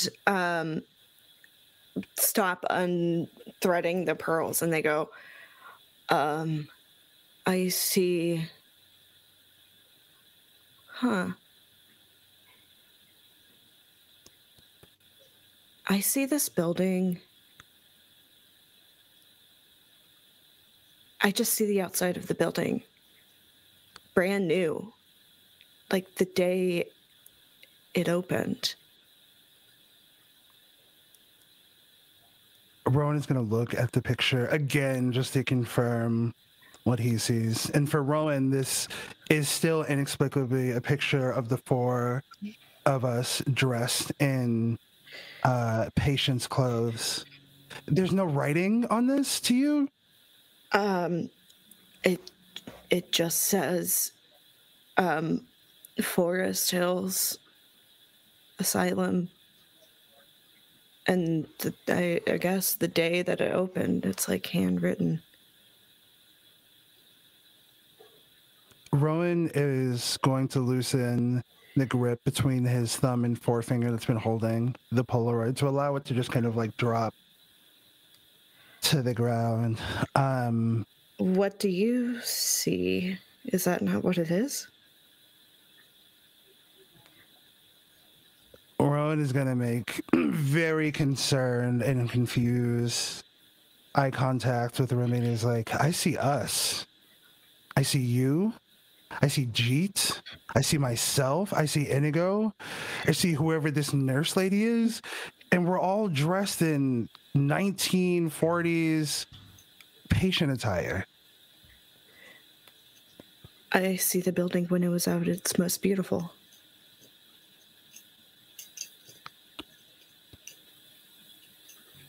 I think in this pause, we will flip back. It's almost like the scene cuts back to Inigo. And this this action sequence that's going on in this moment of calm.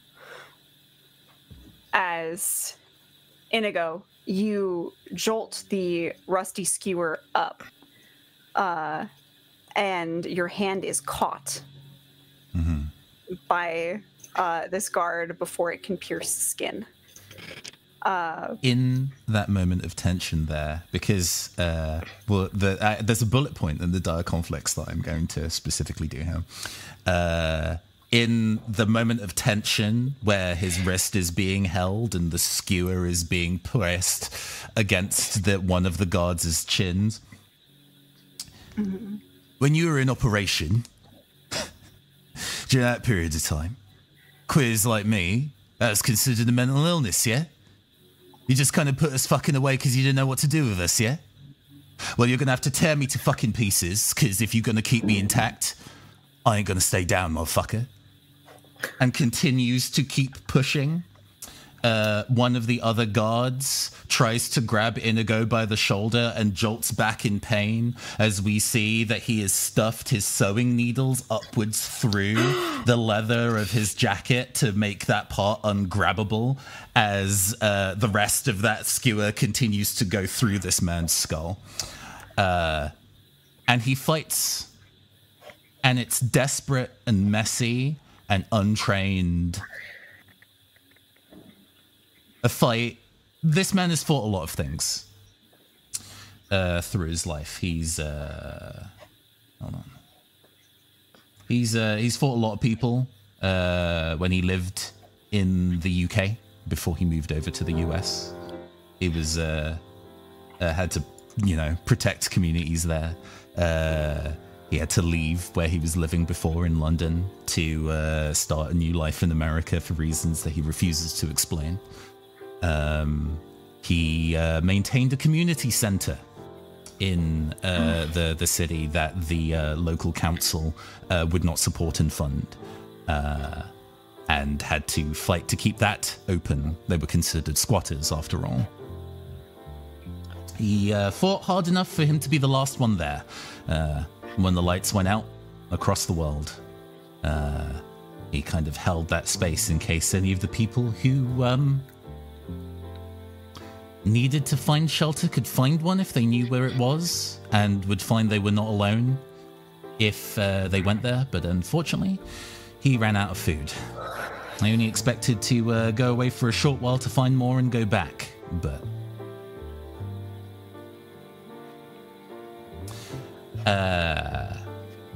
in a discretion shot, the camera does not see the guards, 3 living guards at least, of the 4 eventually overwhelm and tear him to pieces, but we do get a bloodshot look back into the cafeteria. Go.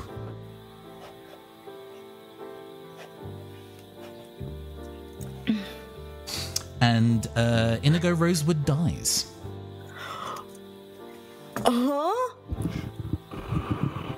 Okay. We still have 6 candles!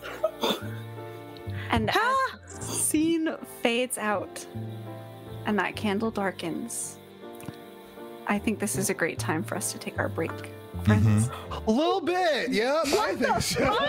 No. Thank you all so much for everyone who's been here so far and has donated to influence this incredible story. We will be back shortly in about 10 minutes after we take a quick break here. Sure. And little group therapy. have a little group therapy session, check in with everybody. Okay. And we will be back to resolve the last 6 candles that we have remaining. See you all soon. See you all soon. Bro.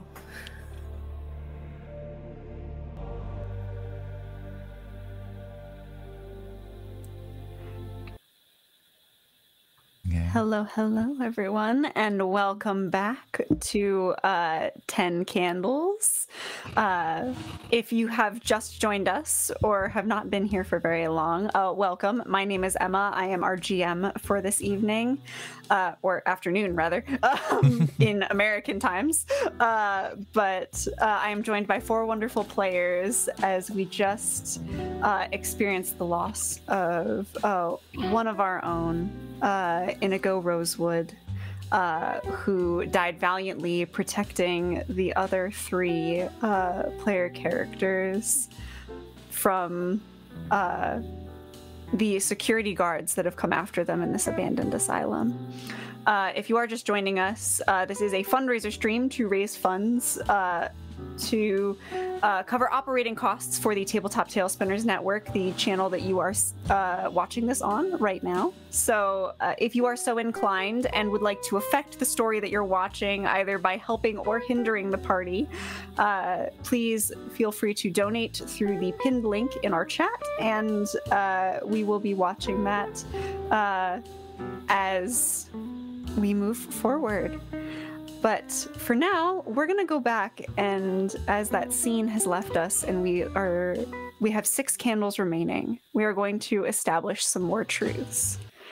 So does anyone remember who we left off on? Because with the amount of intense scenes that we've had up until this point, I genuinely don't. I think your truth is the next one. Okay. Yeah, let's go with that. In that case, I will start us off by saying that as you've all witnessed this gruesome scene, your shock and horror is interrupted as the back doors burst open. Oh, no. Another figure in patient garb yells out, "This way, quick!" Oh, cool. and we will move to Amber.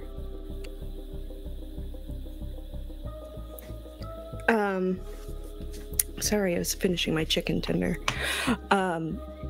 So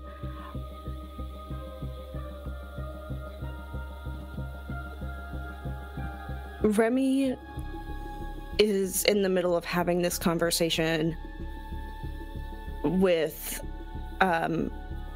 Rowan, and in seeing Inigo fall out of the corner of their eye, the memories of watching their partner's car accident flash before their eyes, and they feel the similar mental pressure of their mind breaking as it did in the moment of their ex-partner's death. Okay. Nathan.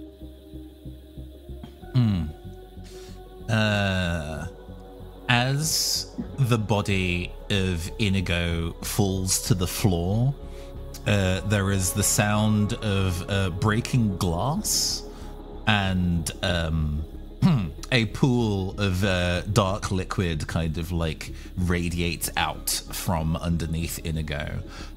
One of the things that he had in his possession was a fountain pen and a bottle of ink, and it seems that the ink is broken as the guards tromp through the pool. They are now leaving footprints behind. Okay. But there's still guards alive? They're still there. He took out one. Oh, okay. There's still 3 more. Are there 3? Are they at least like a little tired? Oh, he did some damage. They are injured, Okay. but it was a 4 versus 1 fight in that hallway. Mm-hmm. Soup. So Jeeth has never seen someone die before? So, this is super upsetting. The area in general is very dark. So, as this fight is occurring, Jeeth is getting the flashlights into the floodlight flashlight, and as Nigo's body falls to the ground, they shake on the light and shine it directly into the eyes of the 3 bodyguards, or not bodyguards, what are they? Security guards, blinding them momentarily as they take in the scene of what has just happened, vomit, and start to run. Okay. Aetherius. A couple of things happen in a very short amount of time, and the reaction to seeing Inigo sacrifice themselves. There is obviously the white hot shock of seeing someone that you now know to some extent that you have been like working with to survive die. The stakes were already high, but they are now omnipresent because one of us has been lost.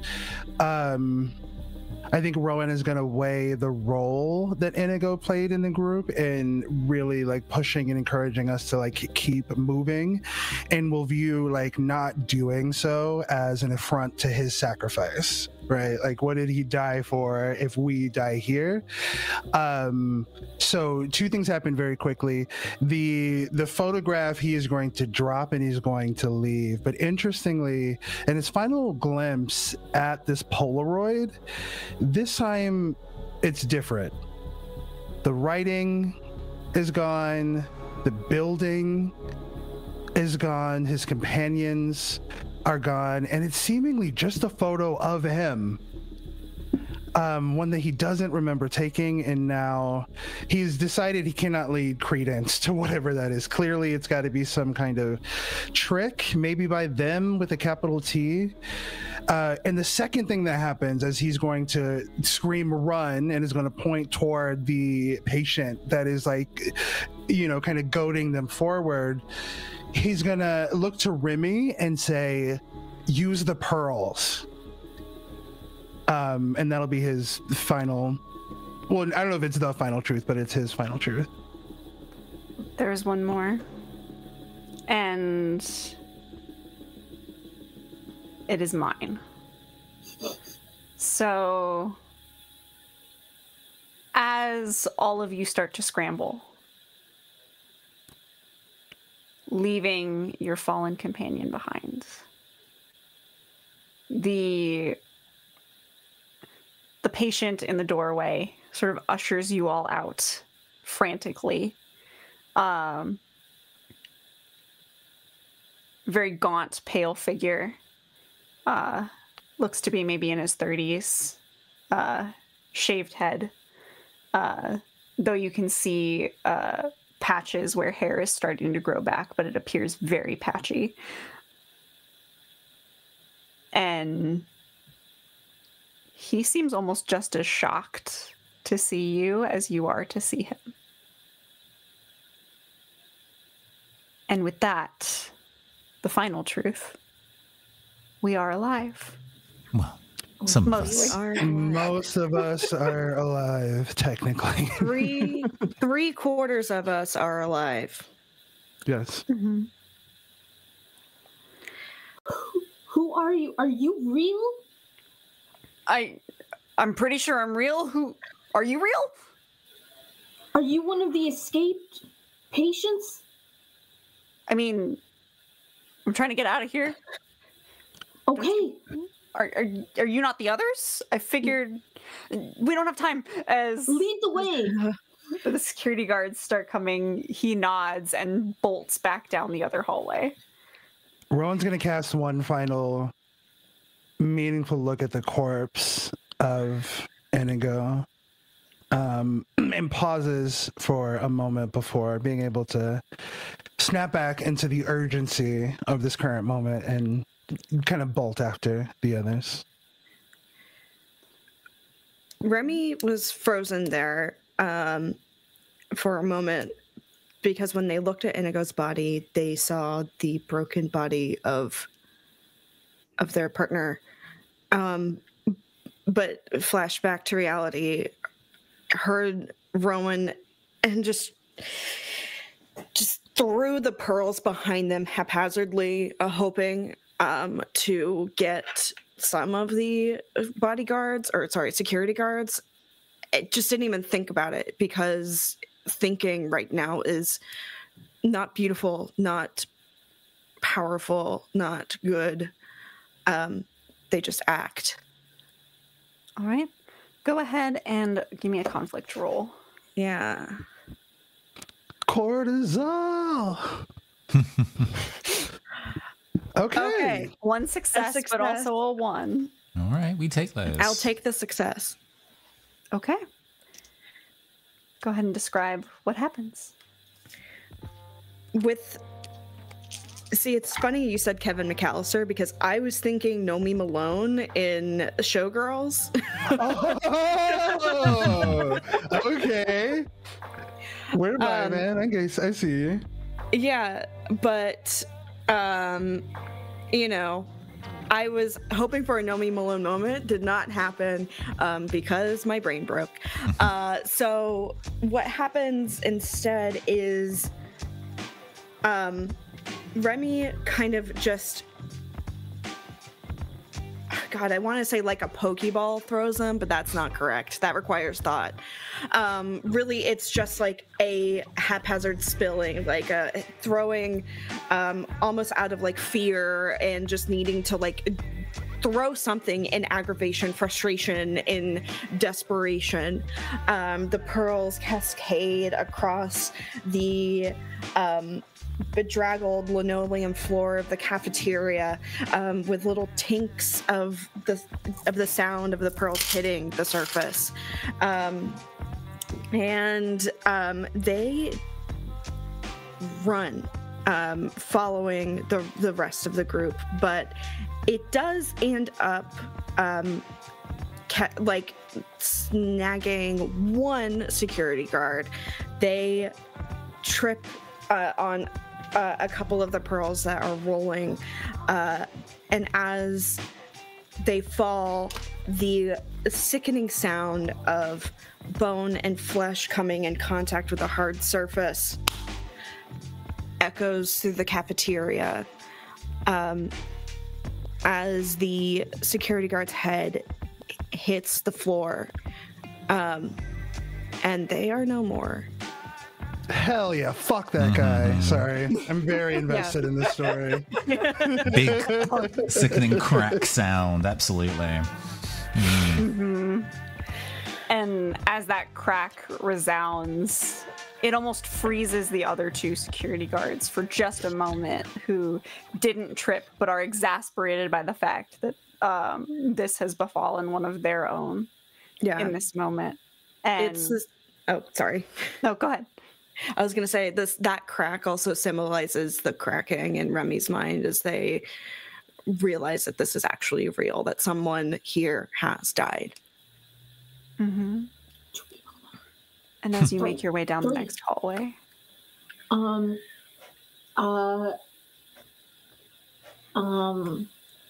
Jeet is going to again look for like some sort of chair or something to break and stick something through the door handles.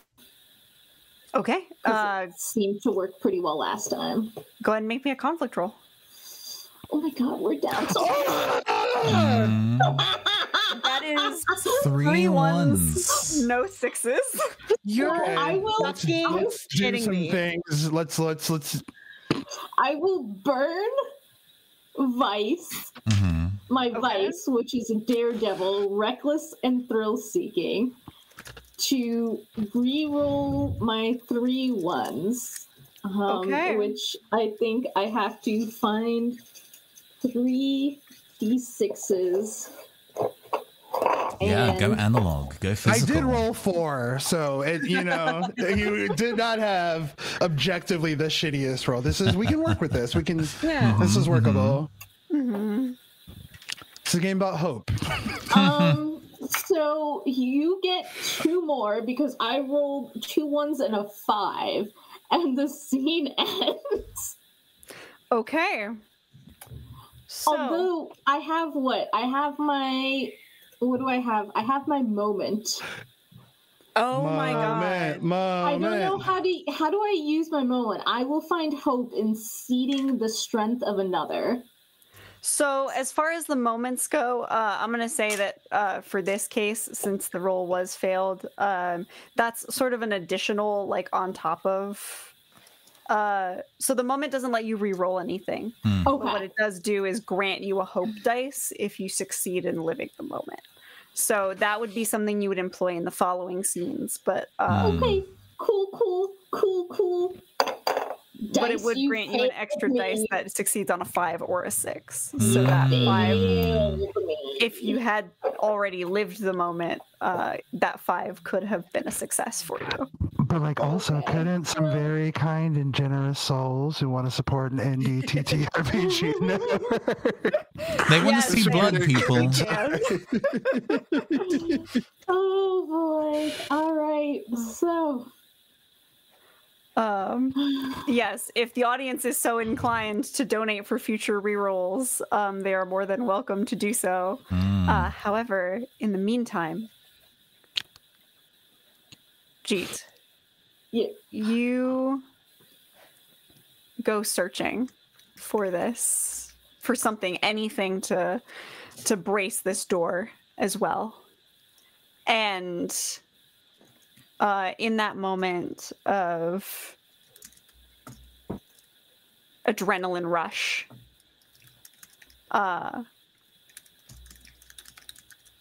it almost becomes high stakes.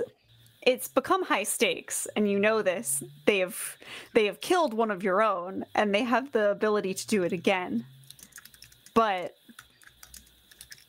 it's not thrilling enough. And you remember Inigo's previous move of holding the door himself, and you're like, I can do that. And so you run back, nothing in hand, to brace the door closed yourself. As the new friend that you've made does not stop. He sees that you've gone back, and you see terror in his eyes as he sees that you've dared to move back in the direction of the danger that you're trying to escape. And is like, nah, fuck this, I'm going. And does so. Turns around a corner, leaves Rowan and Remy shell-shocked as Jeet is now holding this door. But they're not holding it well. And you can see it rattling behind them as the security guards are starting to push and get them out of the way. Just as a super quick thing, as the patient that we have met, this unnamed person with like the patchy hair and the kind of grizzled like appearance, I think like as they turn the corner and like Remy and I are standing next to each other in just like complete horror and shock at Jeet stopping and running back, there's going to be a brief exchange, a look, a nonverbal communication. There is this look of confusion, but also familiarity that happens between Rowan and this patchy-haired motherfucker that's going to keep running. And it's brief. It's not for very long, but there's almost this look of like when someone's subconsciously trying to connect a dot between where have I seen this person before? But Remy, you were going to say something. Oh, no, I was just agreeing with you. Shit sucks. Shit sucks pretty bad. Oh, yeah. And I think as their scene fades and that candle fully darkens, we see Jeet finally lose their footing. Fuck. As the door is thrust back open and the two guards that remain make their way forward. Fuck. We move now into establishing truths. Amber, you're first. Shit. Ass, tits, fuck. Damn it. Mood. Same. Agreed. Yeah.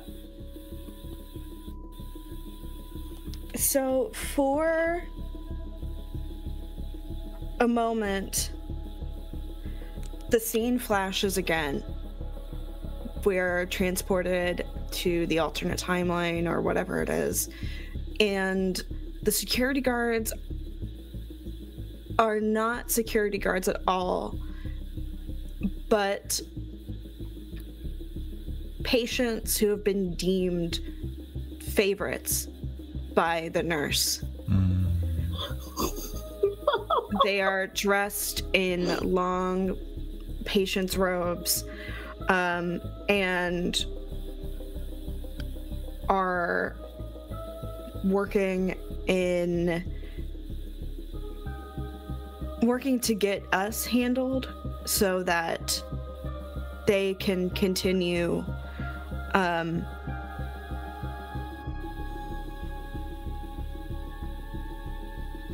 they're working on getting us handled so that they can continue to get the treatment that we've been denied. Okay. Nathan. It's getting colder now.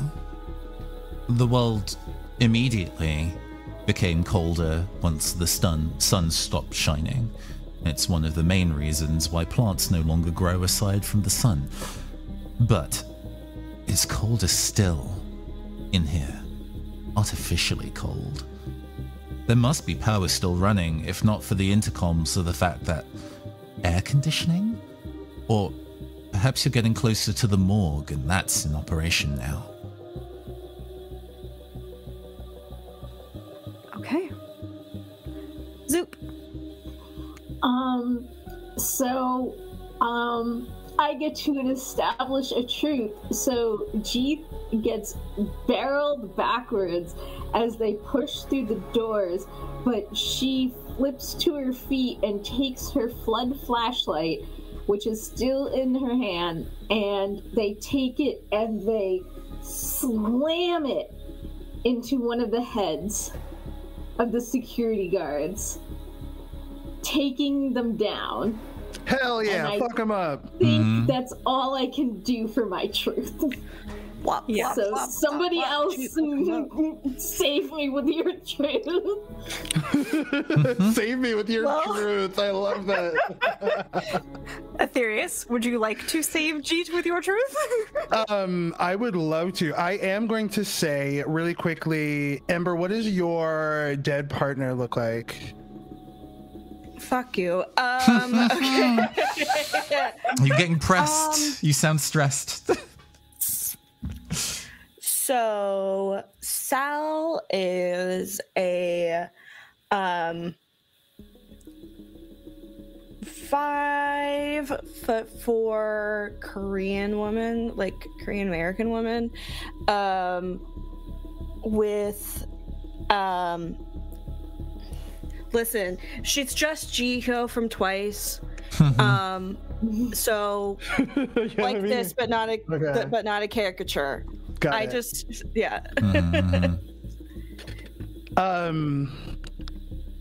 So in the, again, like the chaos of this is one of those things where so much is happening in such a short amount of time. So there's going to be a look to Jeet. Rowan is turning on his heel. He's getting ready to like run in that direction. He casts a glance back to see if Remy is following suit, if they're like running together, at least to make the nonverbal like, holy shit, do you see this? And as like Rowan sees that Remy has recognized what is happening to Jeet and is seeing this happening, he is a little taken aback because there is a 5'4" Korean American woman that doesn't seem fully corporeal, that appears to be attempting to grab Remy or to pull Remy in another direction. And Rowan is looking very rapidly from this woman who doesn't appear to be able to see him and Remy.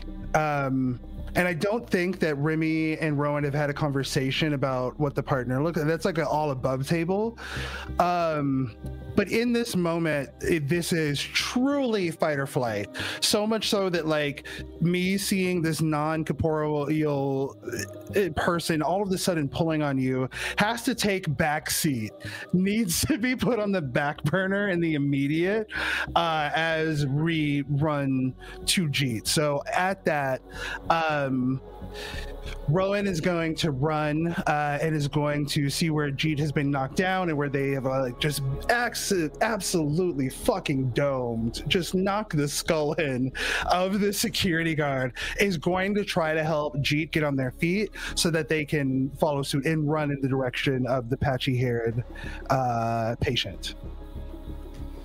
This is truth. I'm gonna help Jeet up. I thought I was a role for a minute. Yeah, I help Jeet up. Jeet looks happy and is totally fine and has a lollipop. I'm just kidding. But no, I help Jeet up so that we can run in the other direction.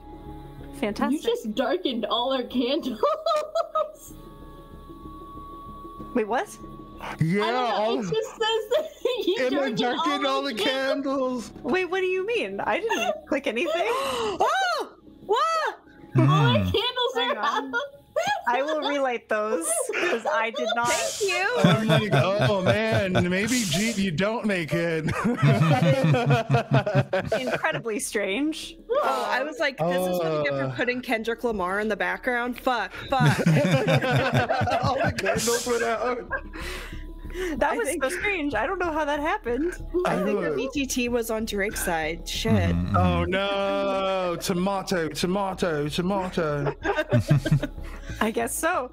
But alrighty. So to get back into it, the final truth of our 5. We're kind of alive. Well, you all established 4, so I get to establish the 5th. Oh, sorry. Yes. Ooh. I like the chutzpah though. Like, let's see if we can. Have we not been through enough? No. Okay. Let's see what. The final guard. As Rowan, as you help Jeet backwards, and the two of you start moving in the direction of the other patient that has helped you out of there, the floodlight turns on. And in that moment, the final guard screeches at the sudden burst of light and dissolves away. What? And the final truth. We are alive. alive. We're alive, but at what cost? Wait, so No, we couldn't save Inigo. Damn it. Last time I flashed them with the light, it didn't do anything, but this time they disappeared. I don't think you never said that the light turned on. No, you domed somebody with it, but you haven't turned it on at them yet. Murdered somebody with it. Yeah. Mm-hmm. So I don't think in the previous scene before Inigo sacrificed himself, I don't think you had turned the light on at that point. Right. Okay. Damn. The cruelty of that is exquisite. Like learning that you possess the solution after a fourth of the party has died is fantastic. Gotta love the psychological horror over here at TTN. So y'all, I guess we resume with you sprinting down a corridor. Are we in Naruto motion? running. Yes, full on Naruto running. Indeed. Okay. And as you turn this corner, your previous companion is nowhere to be found. And you find yourselves in what appears to be a maze of hallways of patient rooms. Listen, Twisted Fates, we're not doing well. Thank you for asking. We are, in fact, fucked. Oh yeah, this is a trauma soup. I would describe it as. Despite it being patients' quarters, it seems, it is definitely cold in here. There is like a fog rolling across the floor, like a dry ice or an open freezer kind of thing.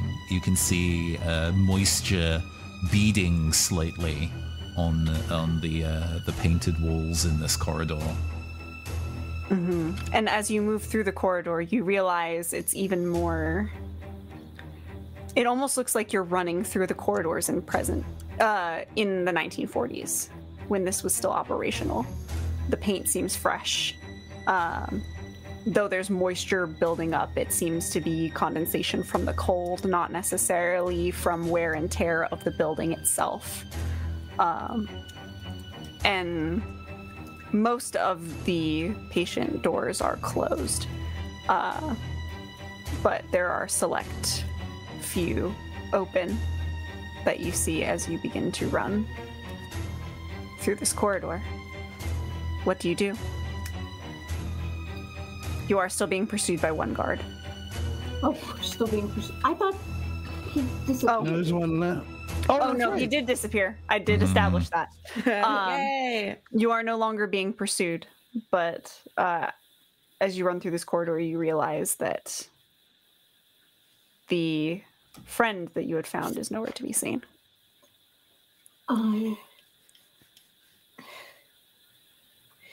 all of us realize this? Yes.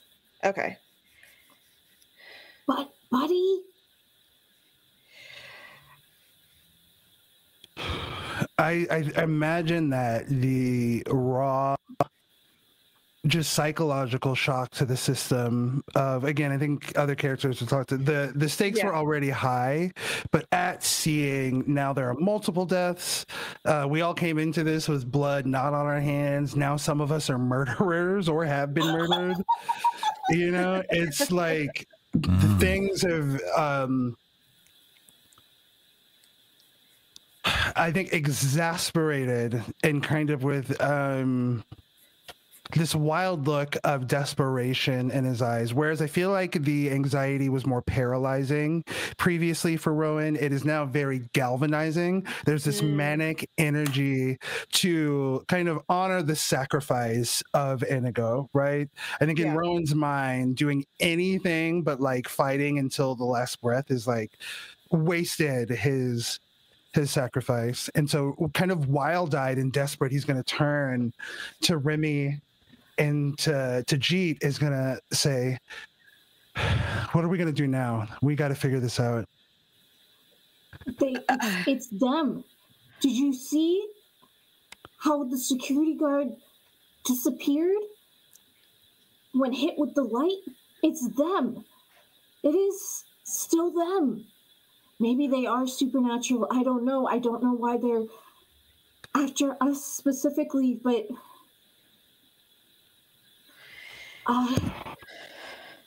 okay, I'm gonna try to. I lost my pole earlier. Here, take Rowan. Take this floodlight. Ron will reach and grab the floodlight, and while he's taking it from Jeet, he's looking at Remy, and is weighing whether or not to engage or bring up the fact that he thought he saw somebody pulling or tugging at Remy at the time that Remy couldn't see. And in this moment, I think he is going to prioritize survival, and hope that they can get maybe further or in somewhere where they're not as in immediate proximity to the corpse of a friend and the horrors that they just went through. But he is wondering if that is something that, again, he saw, given the photographs, given these other things. But everybody appears to be losing it to some degree. So he is kind of inquisitively looking at Remy, and then we'll take the light from Jeet. I think Remy is just like has a hand on the wall, not really noticing like the pristine nature of the paint and not noticing like how new the floors look, like they're freshly polished, not noticing that the splinters of the wood railings along the walls are completely gone. They're just there taking a breath and just like both hands pressed firmly, like kind of like a standing version of putting your hands between your head between your knees, and they're just like, okay, we need to get out of here. I don't know if that patient we saw was an angel or what, but we need to get out of here. There's no life here for any of us. There's no life here for anyone. If we see that patient again, first thing, Rowan, you shine that light on them. And Jeet is going to go to one of these wooden railings that's on the wall and basically try to rip it out of the wall. Okay. Go ahead and make me a conflict roll.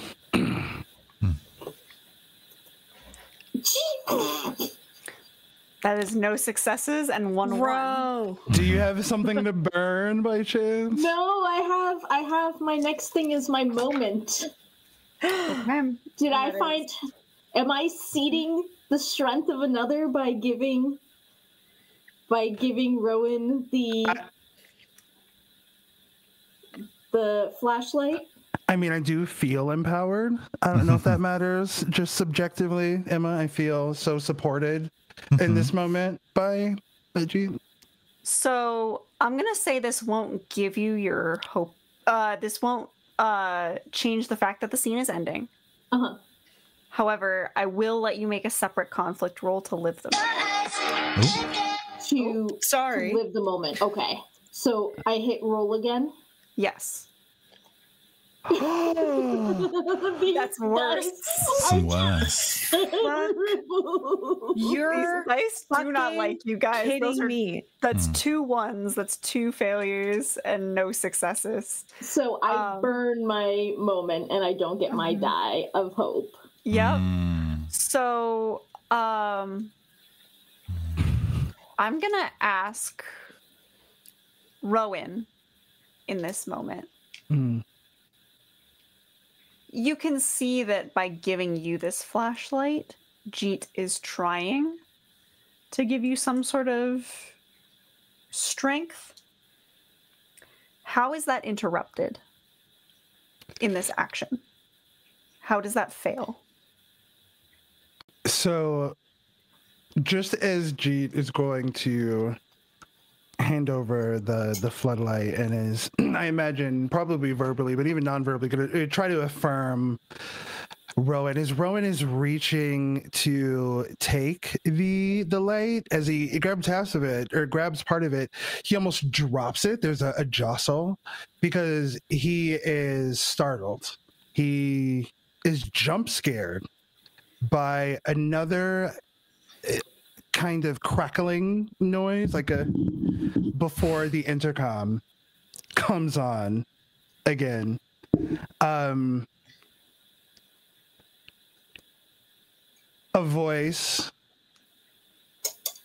that we haven't heard before just goes tick tock, tick tock, tick tock. And it's almost like inhuman in the way that it sounds. There isn't that kind of like natural warmth that you would hear, even that would come through like an intercom through that. It doesn't sound like it is digital, but it does sound almost inexplainably inorganic. Something about this voice does not sound right.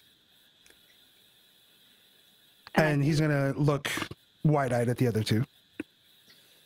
I think as the scene begins to fade, that shakes your resolve enough, but also draws your attention to the intercom. And as that tick-tock echoes through these hallways, it's cold enough in here now that you can see your breath. And you're starting to shiver.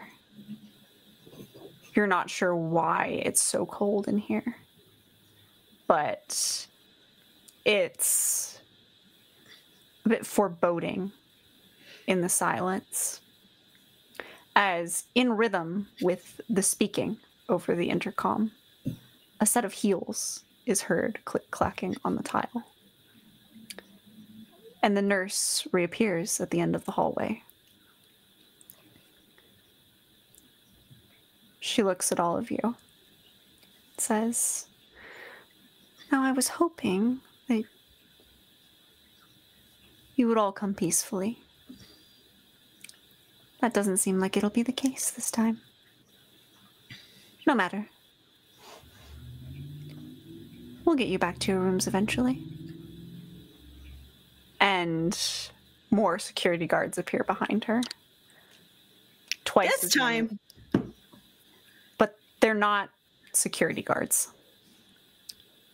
They're shadowed figures, big and burly like you would expect, but none of them have faces or identities to them. And as the candle darkens, they almost fade into shadow. behind her. And we move to establish more truths. Amber, I believe it is your turn to start.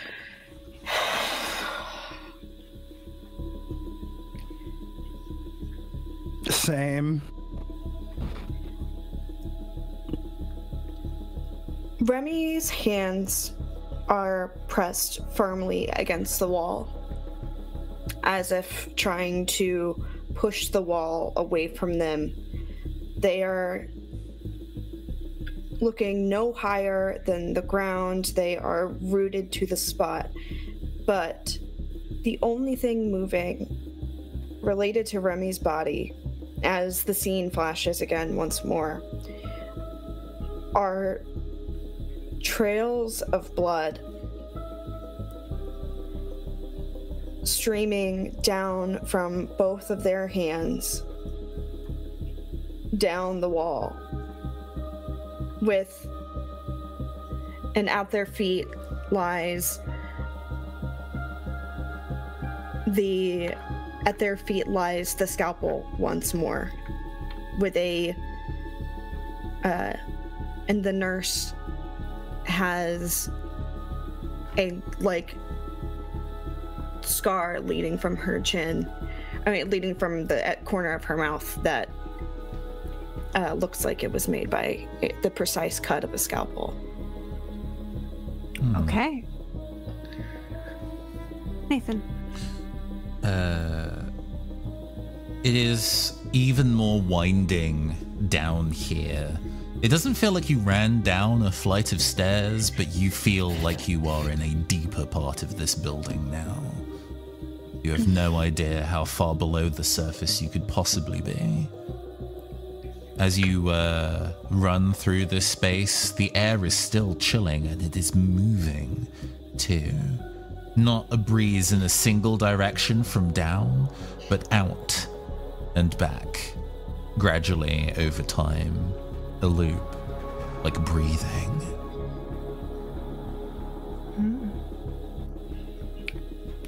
Soup.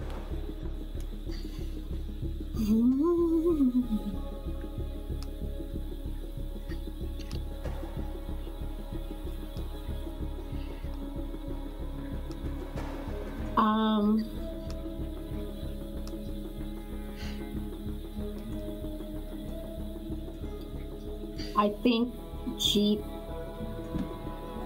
finally manages to find something to rip off and hold as a weapon.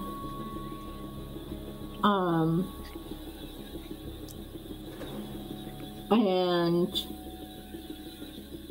they yell, "Hold the light up to her. It's just them." Okay. Aetherius. Once the sirens pass. Oh, is that me? Is that... Just the cops are unfortunately ever present. Yeah, adding some more psychological horror, another layer here. That's just living in DC. It's horrors every day.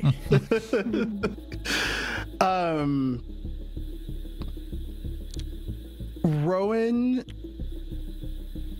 Jossie is a shock. There's almost this electric feeling of ice cold that just kind of goes through his body, kind of feels like it's shooting up his spine, and he feels it localized to his right arm. And when he looks at his right arm, he sees a hand, and he follows that hand up to a face, and he sees a young woman who is bawling, who is absolutely crying her eyes out in desperation and destitution. This again is that wild-eyed fear that you get when it is very much that reptile survivalism, like part of our brain.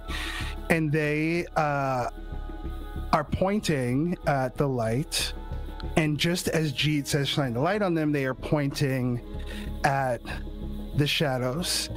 And he sees right before he lifts up the floodlight to shine it at the nurse and their shadow lackeys, this 5'4" Korean American woman make very earnest and desperate eye contact, or what they would be eye contact if Remy was able to see this person. And so with that, he's going to shine the light. Okay. And those are our 4 truths for this scene. And the final truth: we are alive. Very quickly above table to that point, in terms of like remaining alive, I just realized my oven is still on, so I'm gonna like sprint and turn that off, and then it will BRB. Yes. Go do that so you remain alive. And we will fade back into the scene. And before we get to Rowan pointing that floodlight, because I would like him to be here for that. It was very quick. It was a very small oven. Yes. Remy, you almost get a flash of a shadow in front of you in that moment where Rowan established that your partner is looking at you, but you don't see them. You just see another shadow. And as this happens and you sort of take in what's happened, knowing the danger that the shadows pose, you watch as the hallway floods with light. And there is a screeching from some of these shadows as they dissipate. But the nurse herself does not dissipate. She stands strong at the end of the hallway. You watch as the scar that appears to have been made by the cut of a scalpel appears similarly on the other side of her cheek. Her jaw opens unnaturally to show rows of sharp teeth. And she speaks again. Are we going to do this peacefully? Or do I need to chase you?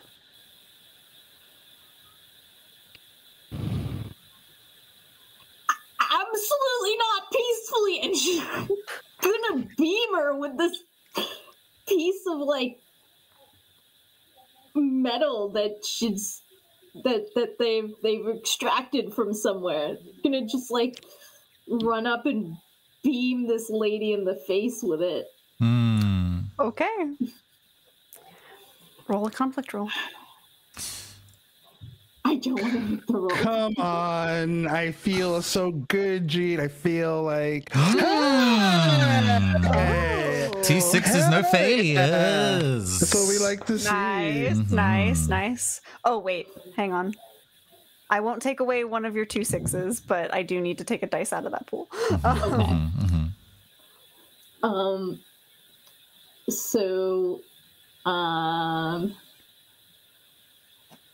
she has now seen 1, 2, 3, 4 dead bodies, at least.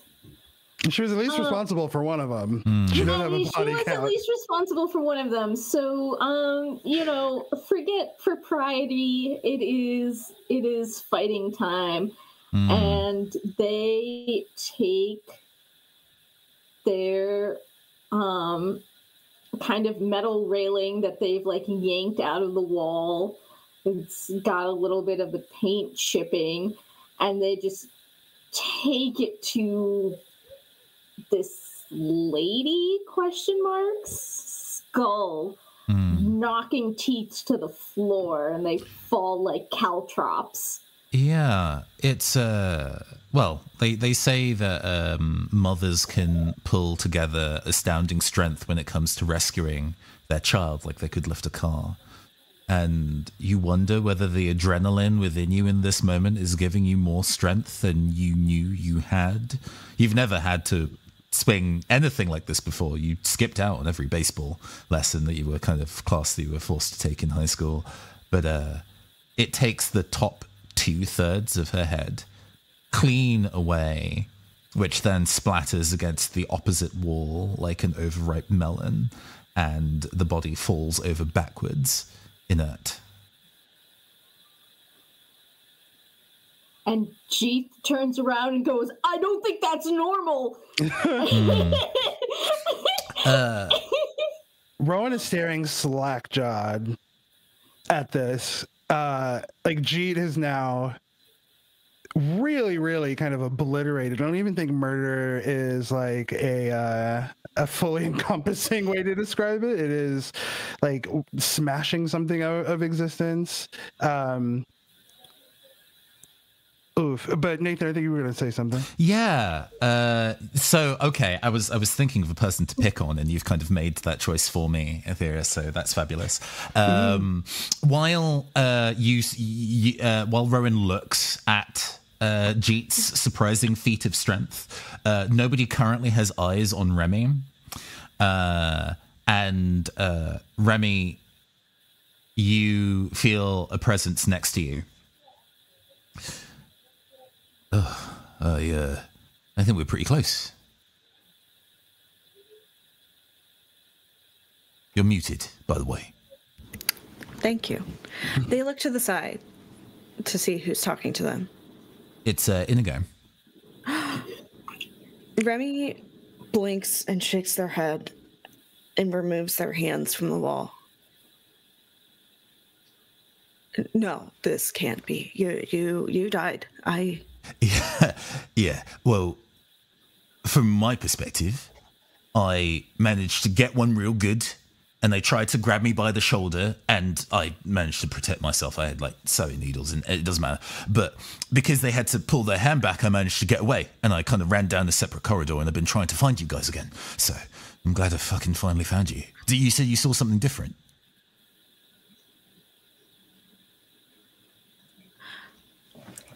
If this is you, what was in the salad that Rowan gave you earlier? The man who smells of leather and patchouli and hard work says it was an incredibly limp Caesar salad. I've never really liked that myself. The cream on top, not so delicate to eat with your hands. But I was hungry. So,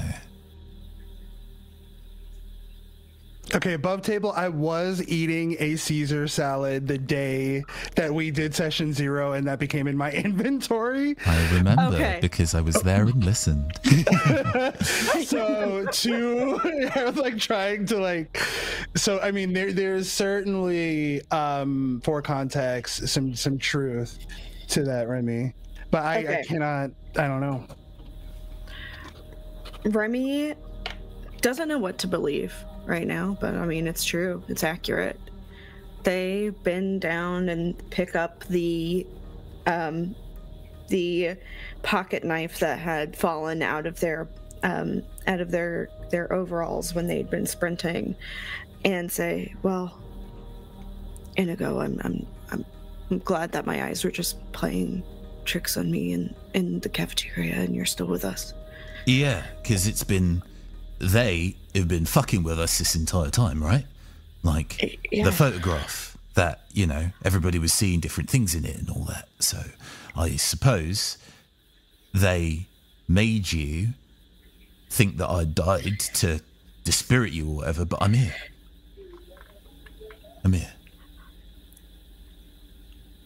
We wouldn't go on without our leader. And Remy just claps a hand on Inigo's shoulder just to see what happens. It's funny. when you were kind of pressing your hands against the wall to stabilize yourself and do breathing exercises, it felt clammy. And then at the time, it's like, well, this room's freezing and dewing with moisture. Maybe it's that. But then you think about it, and it just felt like cold, dead skin, what you were pushing your hands against there. And even though it smells like indigo rosewood and looks like indigo rosewood and speaks with indigo rosewood's voice, it does not feel like indigo rosewood. Hey, how about, wouldn't it be super funny and sexy, teehee, if you went and did a conflict roll, and then I also did one with the GM dice? Wouldn't that be so, like, girly pop with us? I believe Yes, it would Queen. be. I'm not allowed choose- to roll GM dice because of how this is set up, so Emma, you're going to have to roll for me, but imagine if I was rolling them. I will roll them for you. Rowan is going to look up and just say, G? Oh.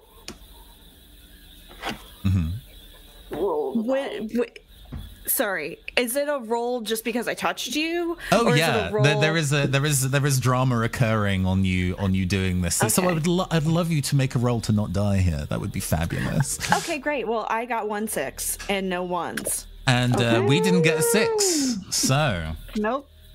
So, what does Remy discover in this moment, and how do they react when they realize that whatever they are touching is not the person that they thought that they would be placing a hand on the shoulder of? You know when you stick your hand in a pond, you know, like, and you're fishing or whatever, you stick your hand in a pond and it comes back with like pond scum. That's and it feels claggy, like, awful. That's exactly what Remy feels. That feeling, that spine tingling, awful sense. Oh God, sorry, I'm having like autistic sensory issues just thinking about it.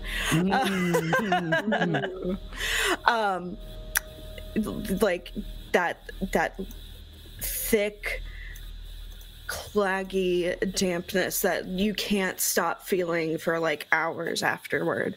That's exactly what Remy's hand feels like. But with their free hand,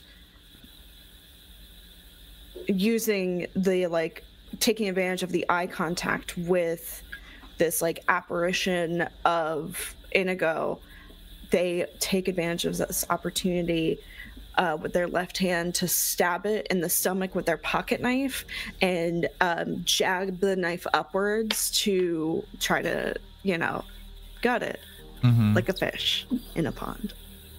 And you do, and it's so easy. Have you filleted a fish before, Remy? I'm from Baltimore.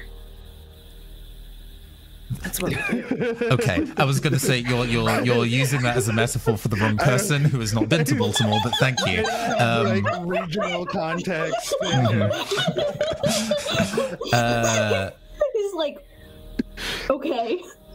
What does that mean? It's effortless, almost surgical,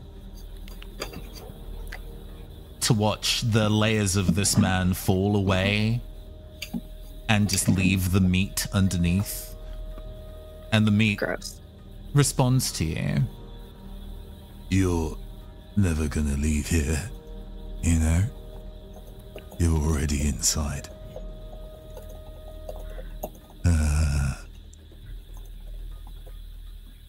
After all, you don't hear of lambs being eaten and then escaping.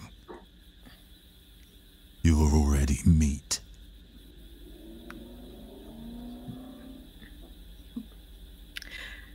That's the thing about lambs, though.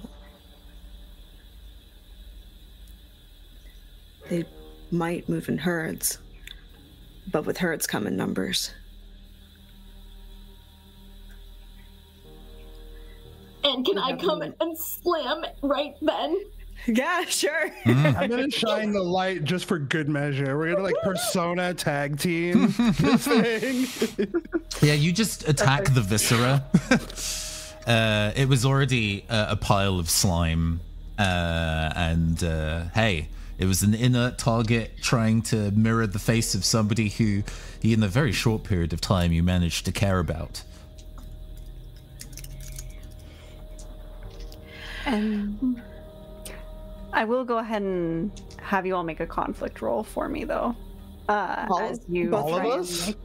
well, whoever wants to, because you said Rowan is lifting the light, Jeet is sort of slamming into this gutted vision of Inigo. I still have stuff to burn. It's all Rowan. I haven't burned a Okay. single thing. Yeah. So go ahead and make that roll, Rowan. Okay, let me get this going. No successes, but also no ones. Okay. I got So 3 successes. You did? Oh. Yes. I am also rolling my own physical dice. Oh, okay. Secrecy. Yes. And I got 3 successes. So what? Deception. as that so if that hadn't been a failure, I probably would have still taken narrative control there, depending on how well you rolled. But before we darken this candle and fade out this scene,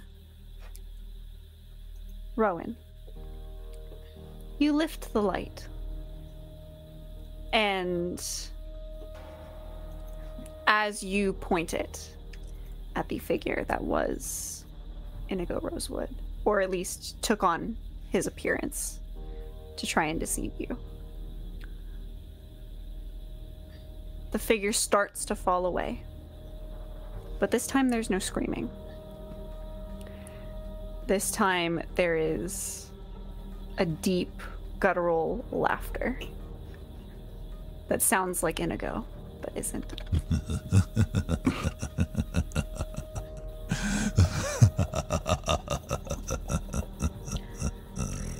And as this laughter echoes out, it slowly falls away, but it's almost like it's melting away. And it melts away in a sort of a puddle,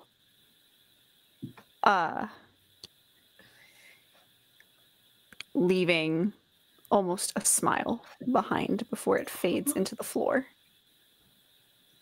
And the candle darkens, and our scene fades out. We have 3 candles remaining, and we will move to establishing truths. What's that Jessie J meme where she's just like, no, no, no, no, no, no, no, no, no. Very. I think I'm the one who starts this time, because Aetherius ended last time. I have no short-term memory, but I believe you. I thought you ended last time. Did I? I could be wrong. I think you did. It is your turn, Emma. Oh, just kidding. Okay. I lied. So, to establish the first truth, the floor in this moment almost seems to bend and ripple with the disappearance of Inigo's form, with the laughter. And it almost pushes you all in the direction of the hallway you were following, pushing you towards the morgue that you had headed for.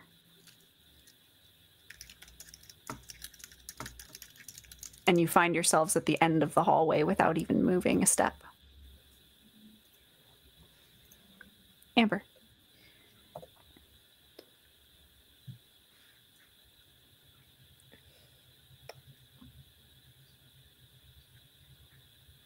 Remy's ex-partner that they broke up with shortly before their passing, like days, was a nurse's aide at this asylum. And it is in this asylum where they met and fell in love. Oh, time distancing. Interesting. Okay. Wait, does that mean that you're a time traveler? No. Nothing makes sense in this game. Fill in the blanks. Yeah. We're going for a real like David Lynch vibe, and I want to say how much I'm into that. Okay. The door to the morgue is the only normal thing in this room now. The walls run with varicose with the veins. Eyes seem to open up in the gaps between the tiles of the floor. The sound of movement of whatever was previously chasing you further down the hallway feels less like heels on tile and more like teeth clacking together. You are within it. You were always within it.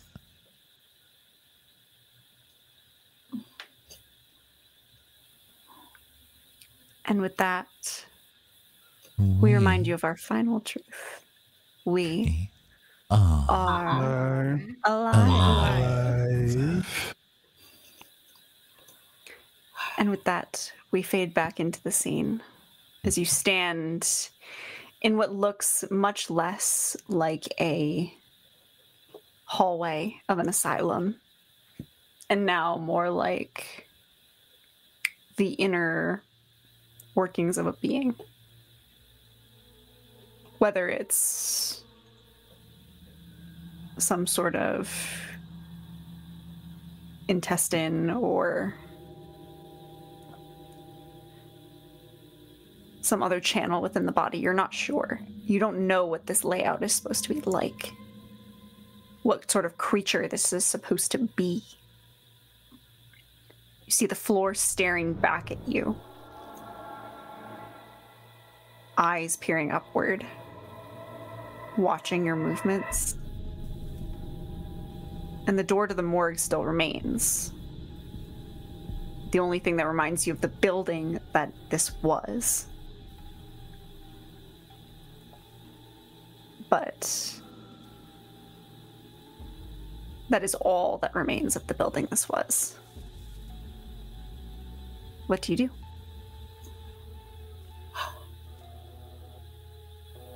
I refuse to die here, and I kick open the morgue doors,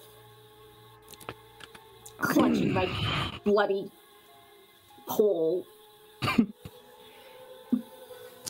I think Rowan is going to make the connection that some morgues have like places where the bodies would come in directly, right? Like almost like a side entrance or some way to the outside world so that they wouldn't necessarily need to always be ferrying corpses throughout like the main kind of infrastructure of the like insane asylum, because I imagine that would, you know, maybe be distressing to some people and patients. And so Rowan is going to look kind of earnestly between the two remaining survivors and say, there may be some kind of secret tunnel. A lot of times in these older asylums, they had dedicated space where they would handle the dead. I'm wondering if maybe there may be a way outside that wouldn't have necessarily been on the map, because it wouldn't have been something that they would have wanted either tourists or patients or visitors or patients to use. So he's going to follow Jeet, but as he does, it has been increasingly cold down here. I like the idea that we do not know and we don't have the depth of awareness to know where we are, but like the coldness almost makes it feel subterranean, and Rowan's heart kind of skips a beat when he notices that even with all of the physical activity that he's been doing and etc., his breathing is kind of quickened, but he's not seeing his breath as he's seeing the breath of others as they talk and as they are moving.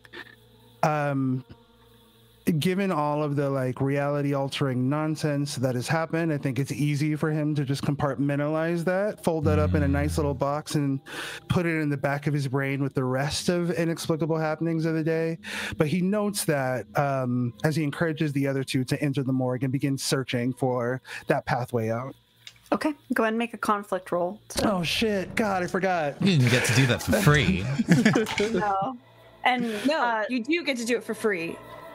I do? to make this easier for my wonderful temporary co-GM that has stepped in with me, I will roll the GM dice for you. Yes, juicy. No, I got okay. Here's the thing: I got one success. For that one, can I use my vice? You absolutely can, but to note that in instances of a tie in this, it does still go to GM in the case of a tie. Yes, the candle does not darken though. Okay, I mean, I feel like I might as well. Hey. I'm going to say in using this vice, as soon as Rowan has this instant moment of compartmentalization, his brain is essentially just going to 404 this new information and him not being able to see his breath.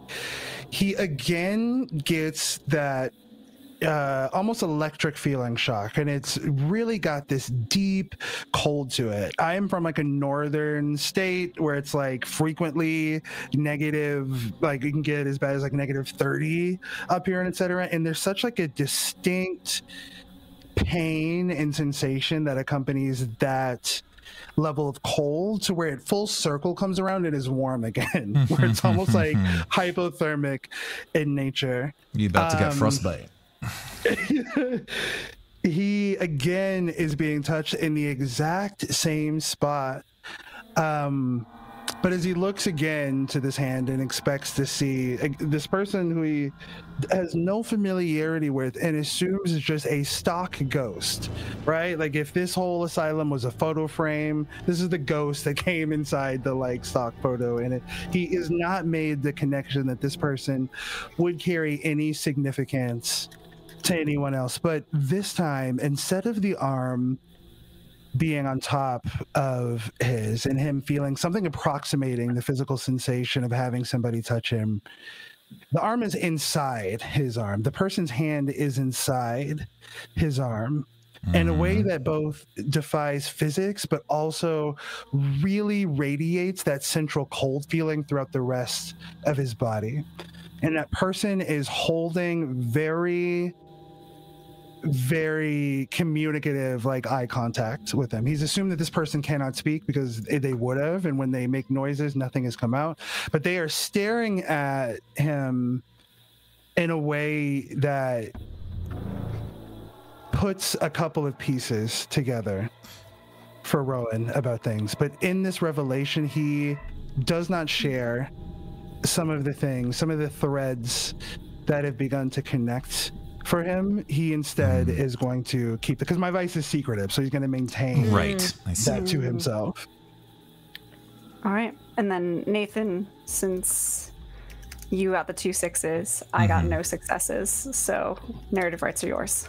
Okay. Yeah, I want to see whether this one die from Rowan does actually hit a 6 or not. That might flavor how this shakes out. Okay, so how do I roll just one? It seems you cannot. Roll an analog. Yeah. Oh, I have physical dice. Yeah. Yeah. We cannot rely on our master machines. We have to break off our chains and roll physical d6 sometimes. It's a 3. Yeah. Hey, at least we don't lose the die. Right. Yeah. Okay. It crosses. 2 things cross your mind. One, you would figure that an organic space would be warm, but I suppose they are such an alien entity, who knows how their physiology works.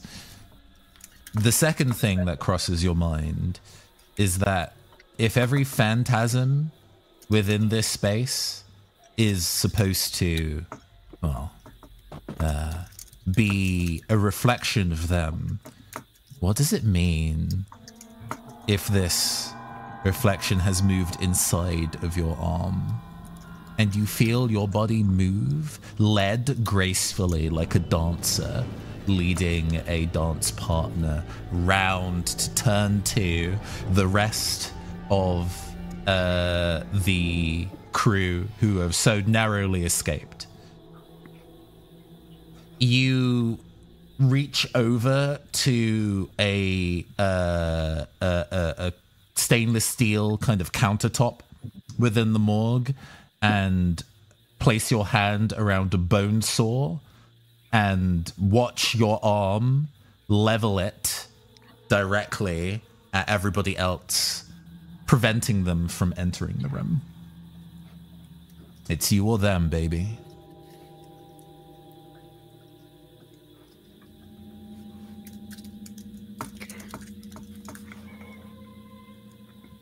Sorry, give me a second. It's written normally. Okay.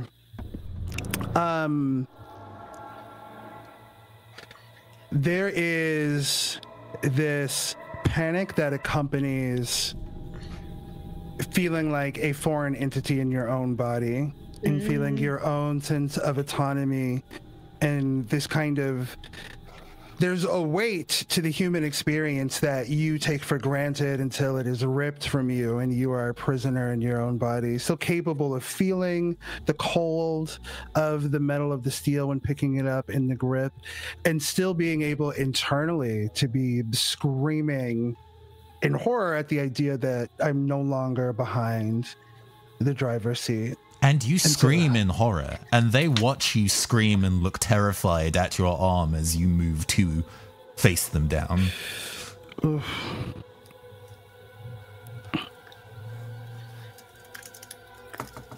Remy, Jeet, how are you reacting in this moment? So, just to be clear, the bone saw is being held against us? Mm-hmm. Yes. Okay. Whoa, buddy.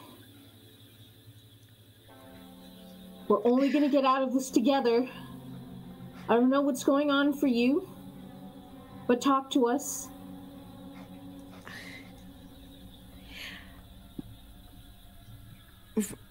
Rowan, you have to trust us. We've not done anything to hurt you this entire time. We've been here to help you and help get you out along with us.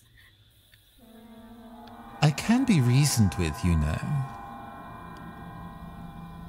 There's a glance behind. The nurse is there.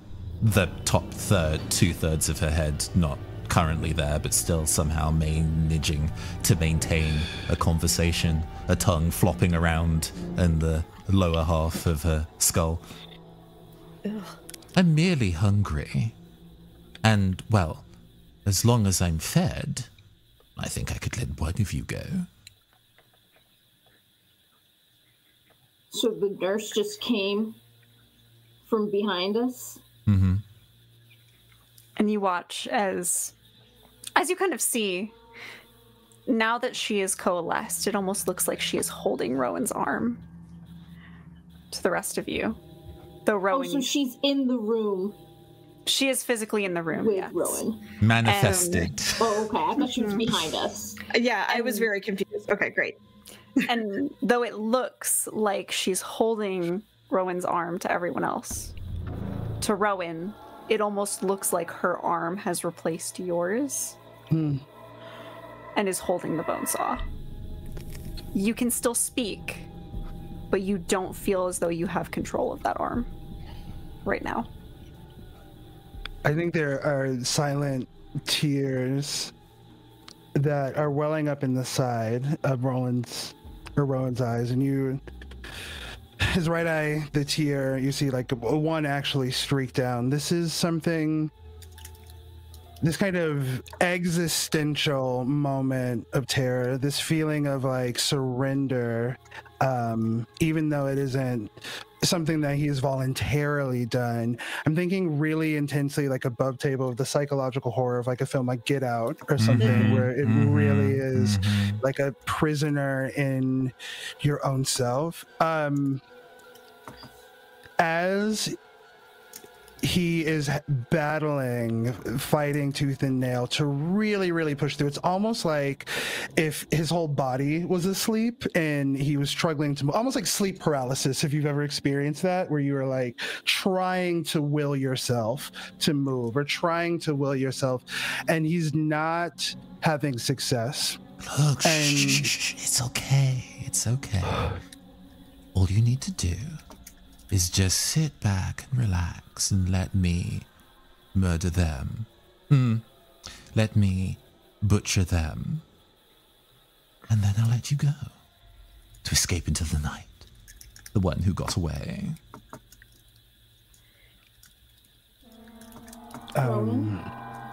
Rowan, think of the fidget spinner. You don't know them.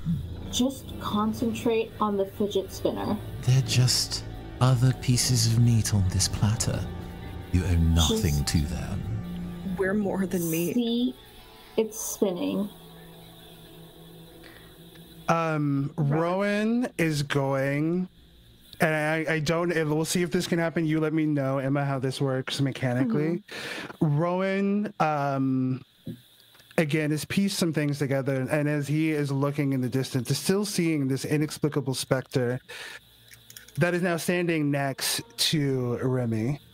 And Remy, you would almost feel like he was not staring at you, but through you, with this facial expression of like knowing.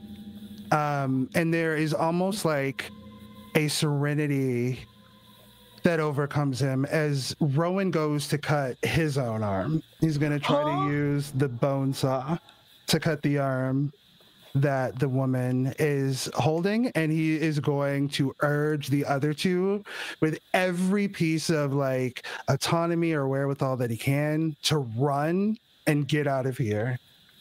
Make a conflict roll. I'm nervous. I will roll those GM dice. Yes! Oh my god! What? Got that 6. Okay. Interesting.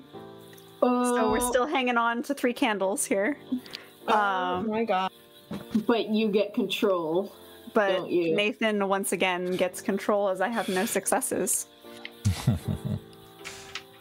Yeah. I, again, in a similar fashion to when Inigo... to double check, Rowan, does this kill you? I'm gonna say that unless one of them has like emergency triage medical knowledge. That's not what I'm I'm a asking. tattoo That's artist. not what I'm asking. Does this kill you, Rowan? I think it could. And with I left need a untreated, yes or yes. no, baby. You get to decide. Yeah, because obviously I'm asking. Because if it does kill you, you get to narrate this. So that's why I'm asking a yes or no. Are you murdering yourself, or are you saving yourself for another moment? I think. Well, the martyrdom only happens in one with the kind of a failure at the end of the stuff. scene. But yeah. You can choose to darken the candle for martyrdom. And do I get to give a hope die if that's the case? You have not lived your moment yet. So. Oh shit. Okay, what was my next thing on Oh my god! Oh my god, this is so perfect. This is so perfect. Rowan,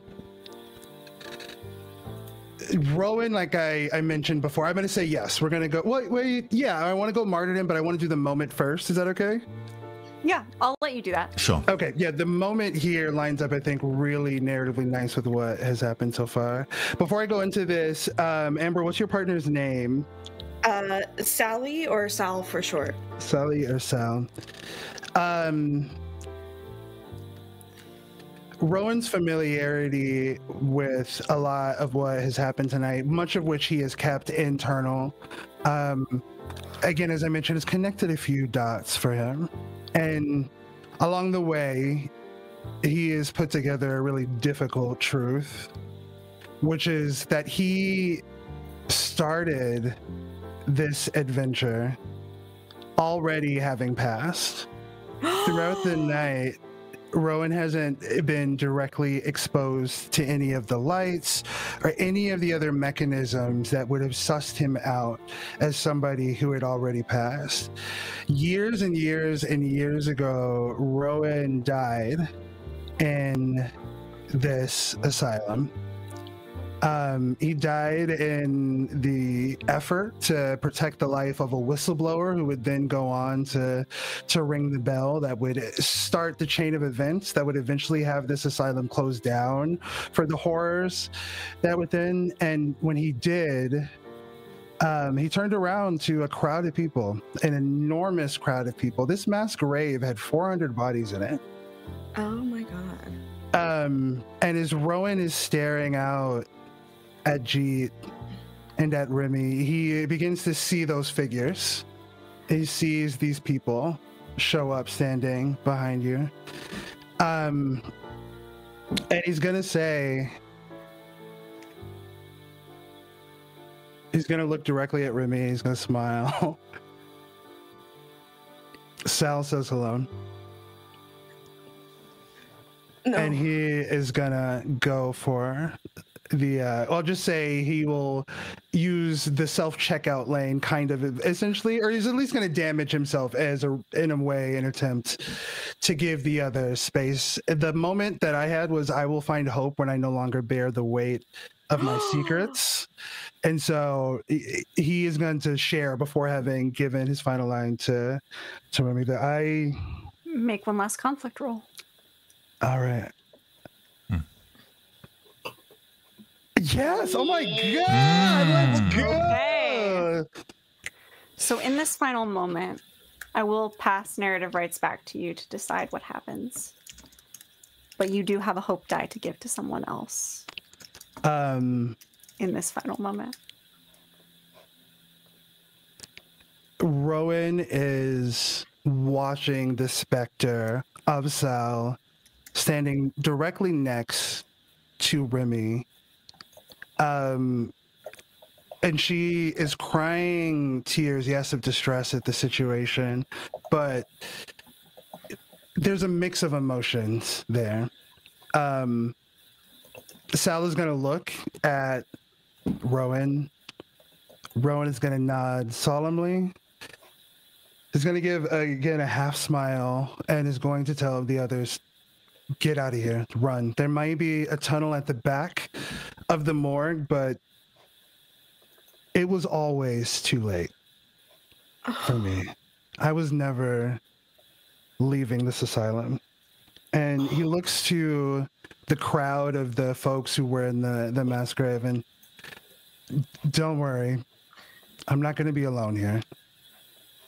But you two need to get the absolute living fuck out of here. And with that, he is going to begin attacking himself with the saw in a way, hopefully, to satiate the nurse long enough to facilitate the exit of these two. And he's going to give the hope dice to Remy. In a similar fashion to when the camera saw Inigo die, we never see the violence at hand.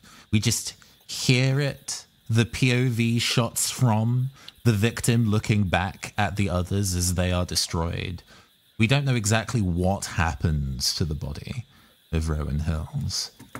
We just know that he's now gone. Again, I suppose.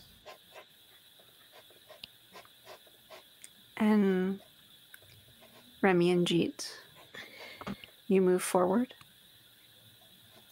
I hold Remy's hand and we run. Yeah, get the fuck out. Absolutely get the fuck out. And I feel like maybe Remy feels like the ghostly kiss of their ex-partner on their forehead as if finally saying they're moving on and letting go. Okay.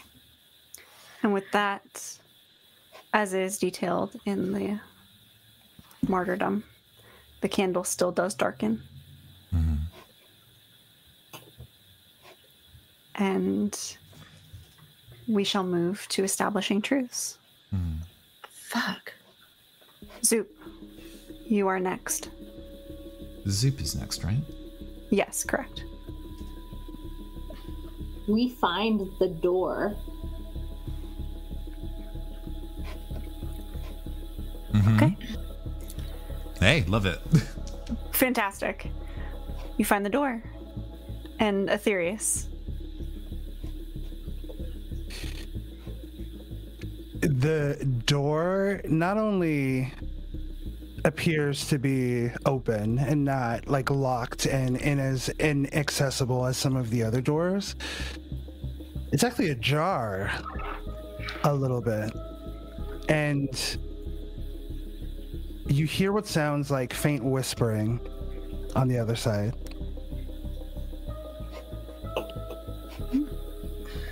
Okay. And with this, I establish our final truth. We are alive. We're terrible at this part. We are, but that's okay. Because most of us aren't alive anyway. Yeah, that's true. Well, we're half and half. Tell my story. Who lives, who dies, who tells your story? Yeah, that's true. And we, I think we push through the door. She pushes the door open and yanks Remy out. How is Remy reacting? There's like another shatter, like the sound of the shattering of bone in Rowan's body is the same sound of the shattering of Remy's mind, further collapsing into chaos. They are. Hold on, I need to check my notes to make sure that I'm doing something.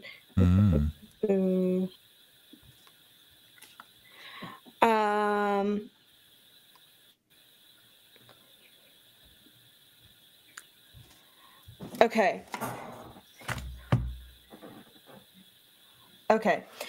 They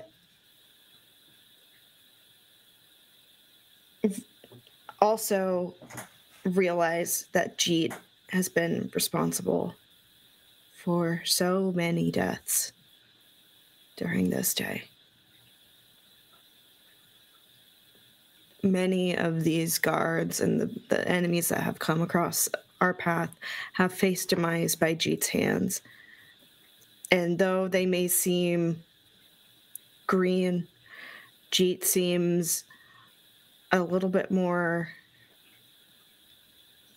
lackadaisical in Remy's eyes. It's like the shattering of their mind makes them see Jeet now as a threat, as the threat that they thought they were all collectively earlier on in the day.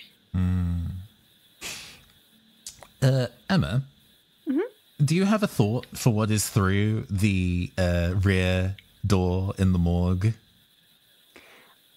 I was thinking about it, but if you have a better idea, then please go ahead. It's a balmy summer evening outside. You know that feeling where you go into the cinema and you are in the dark for a long, long time? And then afterwards you're so caught up in the nature of the story you're being told, and you step outside and you blink in the light of day, having been in a windowless space for so long. And that takes you now, actually. It's about 7:30 p.m. The sun is going to set soon, but it's summer. You have some time yet. Well, the sun, there's no sun, right? There is no sun. Which I said what I said. Is why it's alarming that you can see the sun as you step through the doors. Okay. You haven't seen it in 10 days? Mm-hmm. Remy. Gee, what game are you playing here? What are you talking about? What game are you playing here? Remy, the sun is out. This is over. We made it out together. That's your floodlight.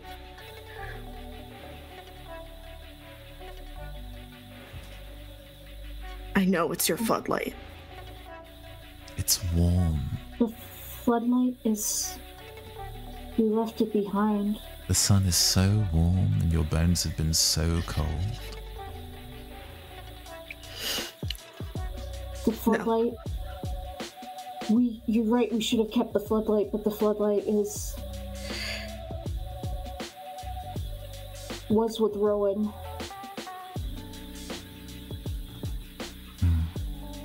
It's a quiet evening. There's no one around. Okay. Alright, Jeet. If you think it's safe to go, then you go first. You've been wanting to find a light source and take it back to your family. Yeah. You go first. If this sun is real, then we've made it through. I don't know. Yeah. I don't know what this was, but we made it through. We made it through the morning. I mean, it's not morning. It looks more like 7:30. Well, congratulations for making it. You should celebrate. Okay. Come on. Do you have family in the area? I'm sorry, I didn't hear that. Do you have family in the area?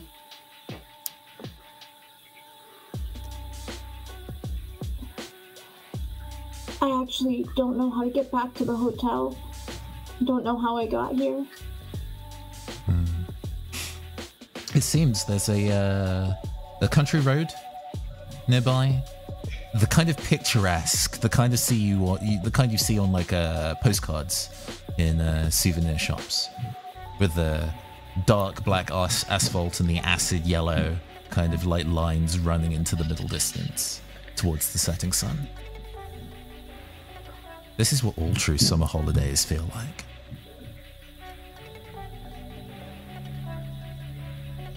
Would you like to go for a walk, Jeet?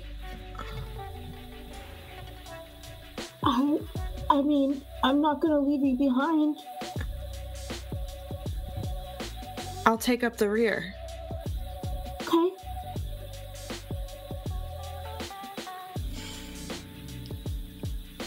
Jeet. Yeah. As you move forward, make me a conflict roll. Okay.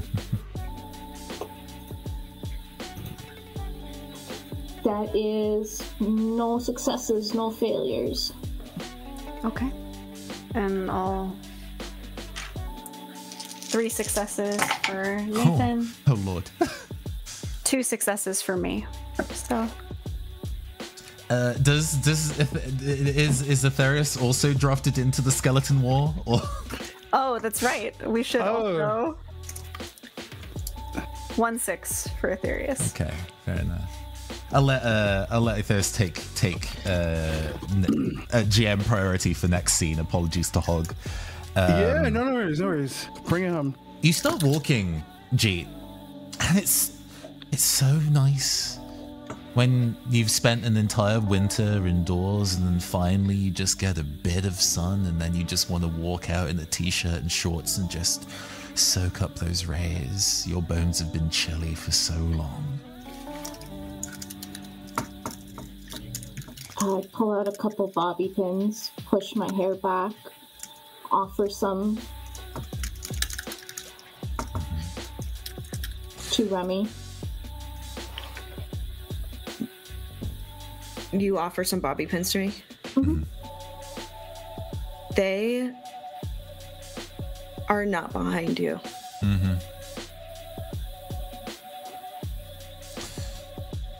Jeet, do you die here?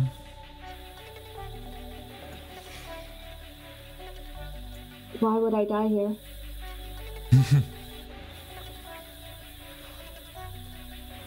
I'm gonna live.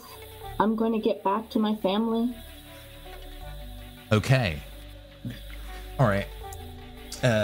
Above table, I will definitely ask, because obviously you get to direct the scene if you do perish here.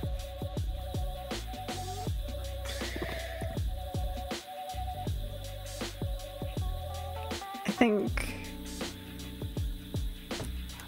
just sort of, there's no martyrdom No. point to necessarily be had. But this is just for the narrative. That's fair. And yes, so I guess that is a question I will leave up to Supriya. Does Jeet die now or later? As we only have one candle remaining. And this will end with this scene will end with whatever. Oh, okay. We're at Did you think people were just straight up like, do you want to die? Do you like die? Teehee. No, I You want to fucking die? I'm not really sure where Remy went. I'm confused. I thought Remy just we watched made it you out. walk into the sunset, not believing any of this was real. Yeah. I mean, I was sort of thinking that we were walking hand in hand almost, but Remy just wasn't beside me. So yes, I will. Remy thought that you were actually systematically putting together these deaths. I don't know why. So they Remy would think thinks Paranoia. Jeet is Jigsaw, essentially. So yes, I'm also slightly mindful of time, so I will gently push. Is this a circumstance where Jeet perishes, or will Jeet perish imminently? It is your call. I wouldn't know how to describe Jeet dying here, so I will put that in your hands. Okay, sure. Let's get the sad tunes. Hold on. There we go. You enjoy this summer walk. You spend your time thinking about the life you led in the last year and being in a different place and connecting with people despite, as you grow and change, you still manage to maintain a connection to your family. You had a wedding not too long ago. And it's pleasant to think about how everybody argued about what was on the catering, what was on the dancing playlist, what specific sweets people would be offered as kind of like leaving packets. Jalebi went out, by the by. And it's just nice, this walk. And it feels like this moment could stretch forever.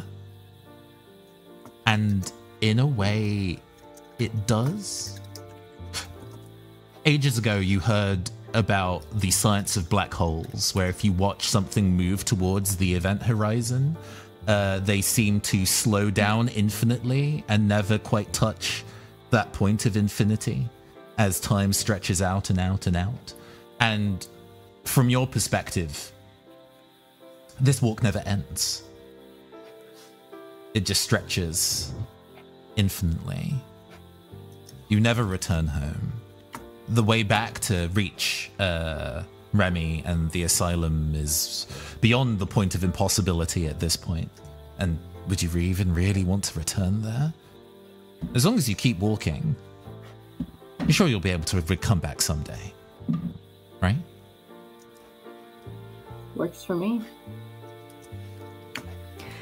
And what are Jeet's final thoughts in that moment as they inevitably walk into the sunset? joy that they're going to see their family soon. Okay. And that they brought the sun. And with that, we fade from our scene. As the candle darkens, we move back to establish our final truth. Remy, since you're the last one left, I'll give it to you.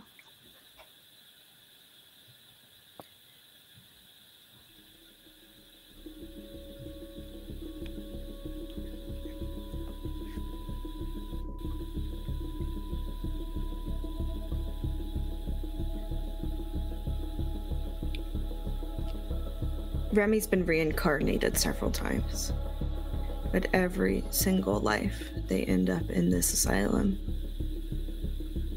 and every single life they are unable to escape. Okay. And with that, our final truth. We are alive adjacent. Remy is alive. Yes, Remy is alive. Not the way I thought this was going to go. Remy, as we fade back to you, standing at the open door as Jeet's form fades into the distance. It almost looks like they did, in fact, walk down the road and away from the asylum. Maybe they did reach freedom? You're honestly not sure. But either way, they're gone. And you're alone. For the first time in this hellish experience, you're alone again. Alone with your thoughts, your inner demons, and this conundrum in front of you. There's an open door. Or you can turn back.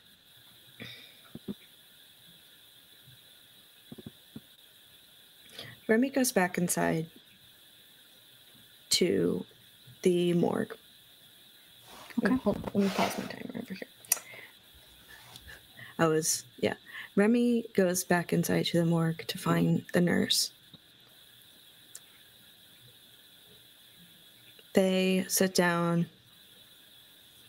pull out their sketch pad, their paper, their pencils, and say,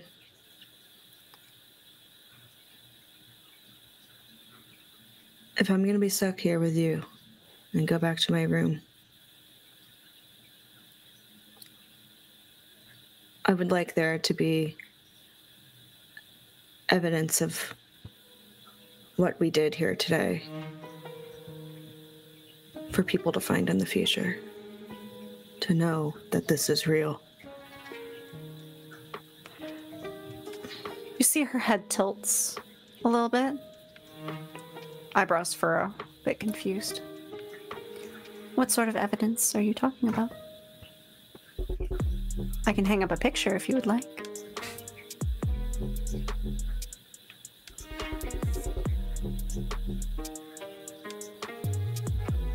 Do you mind posing for a picture?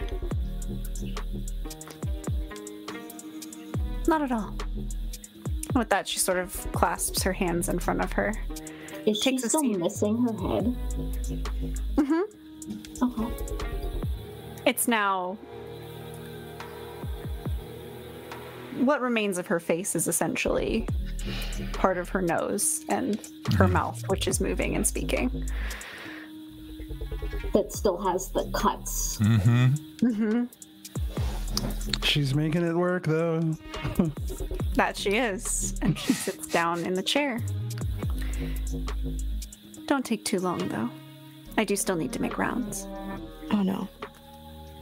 I'm gonna make quick work of you.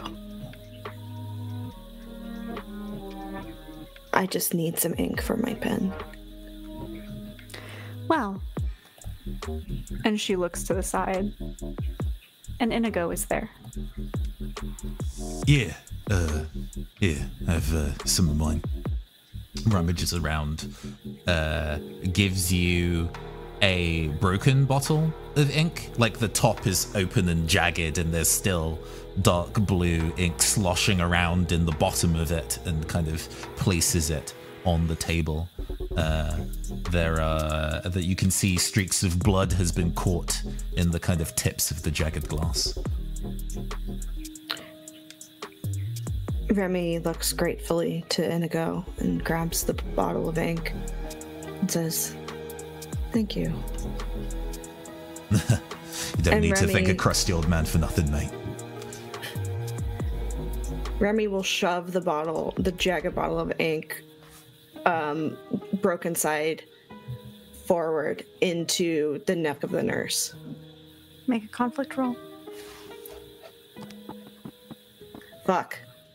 Oh. Well, that's one success for Nathan. One success for Aetherius. I didn't want it, I swear. And no successes for me. Take it, Theris. Go ahead. Be spooky. Though Remy does get to narrate their own death. Go But for lead it. us into it, Aetherius. I will say in this moment, as Remy is getting ready to drag this ragged piece of glass across this nurse and finally kind of end this nightmare to some extent, she sees in her periphery a few figures. They. Begin approaching. They. Oh, they see a Yeah. few people begin to approach from their periphery. One of them is Rowan without an arm. The other, and the one that I think that they would be the most impacted by seeing, is in fact the specter and apparition of Sal. And then I'll allow Remy to end it from there.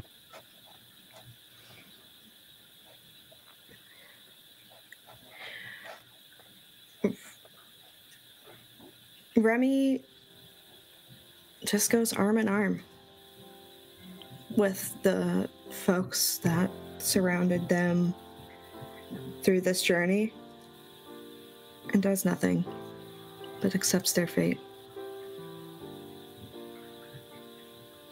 They fought so much, so valiantly. But the most beautiful thing to do here is just to die surrounded by those who were there and present for this madness. And you do that. You find the hand of your former partner. And as you all wander back into the asylum, I think that is the perfect place for our final candle to darken and this scene to come to a close. Thank you so much to everyone who watched. We have one final present for you. As these players, for their characters, recorded final messages before they stepped foot in this doomed place. And Who shall we start with first? let's go in order of death. All right. This is going to be a bit of wiggling of leveling for the audio, but we'll do our best. Oi, oi, it's Inigo here. I thought I'd leave a message on a cassette tape, like old times. Leaving a letter felt, I don't know, impersonal. You probably already know since you found the tape, but the community centre generator's done for. I was proud that we managed to get the whole building powered by solar, but didn't fucking see all this coming. So it's just been me here for the last couple days, and food's finally run out. So I guess I've got to hit the road and see if I can find somewhere else to survive. You listening to this means that you came back to find me, so thanks for coming back. Sorry that you're too late.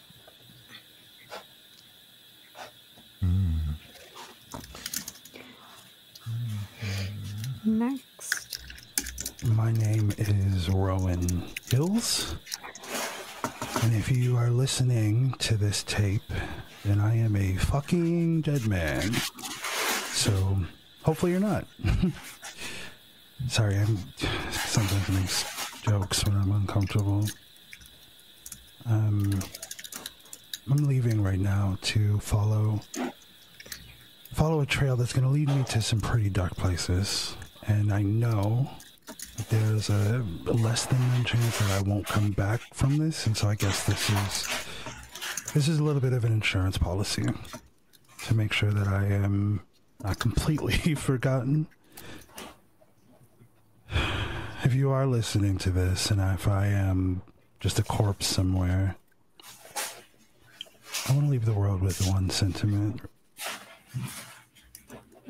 Don't be afraid of the dark. And definitely don't let it paralyze you. Sometimes on the other side of that darkness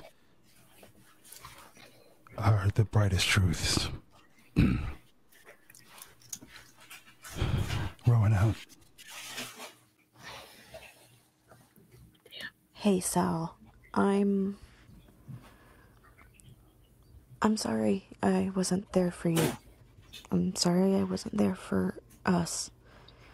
I'm sorry that when I said I was looking for my own path in pursuit of beauty, I did not fully consider the beauty that existed before us, before me. The beauty that you had within you. I know that now. I know how wrong I was in thinking that there could be anything more beautiful in this world than the both of us. I know that I don't have much time left, that we don't have much time left, but I hope somewhere in the universe out there you have just a couple more moments of something beautiful ahead of you. Just for some peace. You deserve it. Oi, oi. By और बाबी, रोहित और दिया flashlight के साथ वापस जा रहे हैं, लेकिन मुझे लगता है कि हमें हमारी सुरक्षा के लिए एक बड़ा और बेहतर प्रकाश स्रोत मिल सकता है।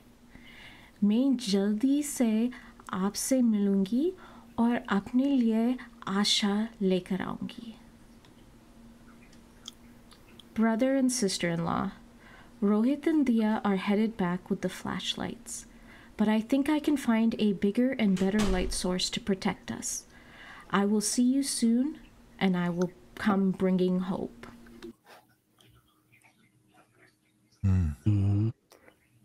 And as that last message fades, so too does our story come to a close. Thank you again, everyone, for joining us, and for those who donated to influence this wonderful story. Hell yeah. We really appreciate it, and it made for some great twists right at the very beginning, for sure. But I will go ahead and pass us off to our lovely players once again so they can tell us who they are and where else they can be found outside of this one shot.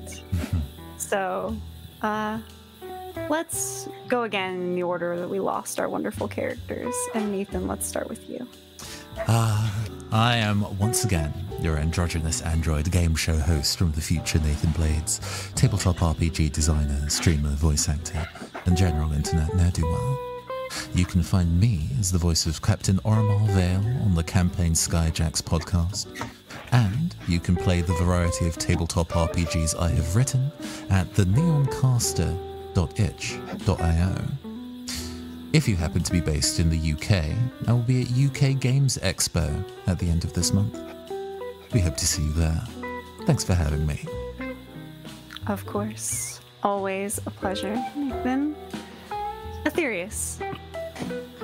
Yeah, thank you so much. Always, first of all, a big thank you to TTN. I'm so happy to see an organization like the one that Emma and Juicy have helmed rising and getting so much support, especially with the emphasis on raising up voices of creators of color and queer creators and women. It just is incredibly necessary, and I think it bears acknowledgement and celebration. So thank you for having me first. Second, my name is Ethereus Bordeaux. I'm known as a Vampire Himbo in most spaces on the internet, Vampire_Himbo on TikTok and Twitch, and then just regular old original recipe Vampire Himbo on Instagram and on Threads.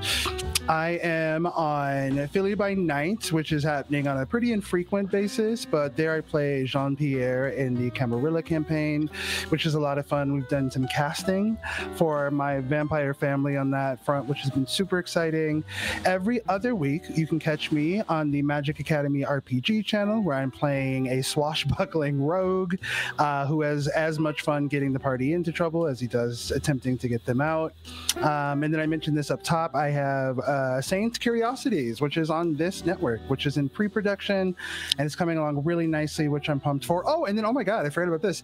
Tuesdays, moving forward, I am on the channel formerly known as Evandale, ran by the fabulous S.J. McKean, now known as Vox and Quill, and I have joined a cast with a bunch of amazing creators, and that will be every Tuesday moving forward. So you can see me at any of those. And again, thank you so much to CTN for having me, and to this cast, all of you. Were such a pleasure to work with. To get traumatized with, we're trauma bonded now. Absolutely. And with that, we move to Zoop. Hi, I'm Zoop, or Zoop Machine. Stick that in your favorite search engine, and wherever I am will pop up. You can see me on such Twitch channels as Beggar Street and The Starfield. You can hear me on various times on podcasts such as Game Master Monday and on Improv Madness here on TTN. I think that's mostly what she wrote, but yeah, if you think I did good, invite me to come play in your games. I like doing that. Yeah, absolutely. Invite her. So and last but certainly not least, Amber. Hi everybody, I'm Amber, also known as The Space Jamber. I am a 3-time Emmy-nominated TTRPG writer, editor, podcaster, and streamer. You can find me anywhere there's internet at The Space Jamber.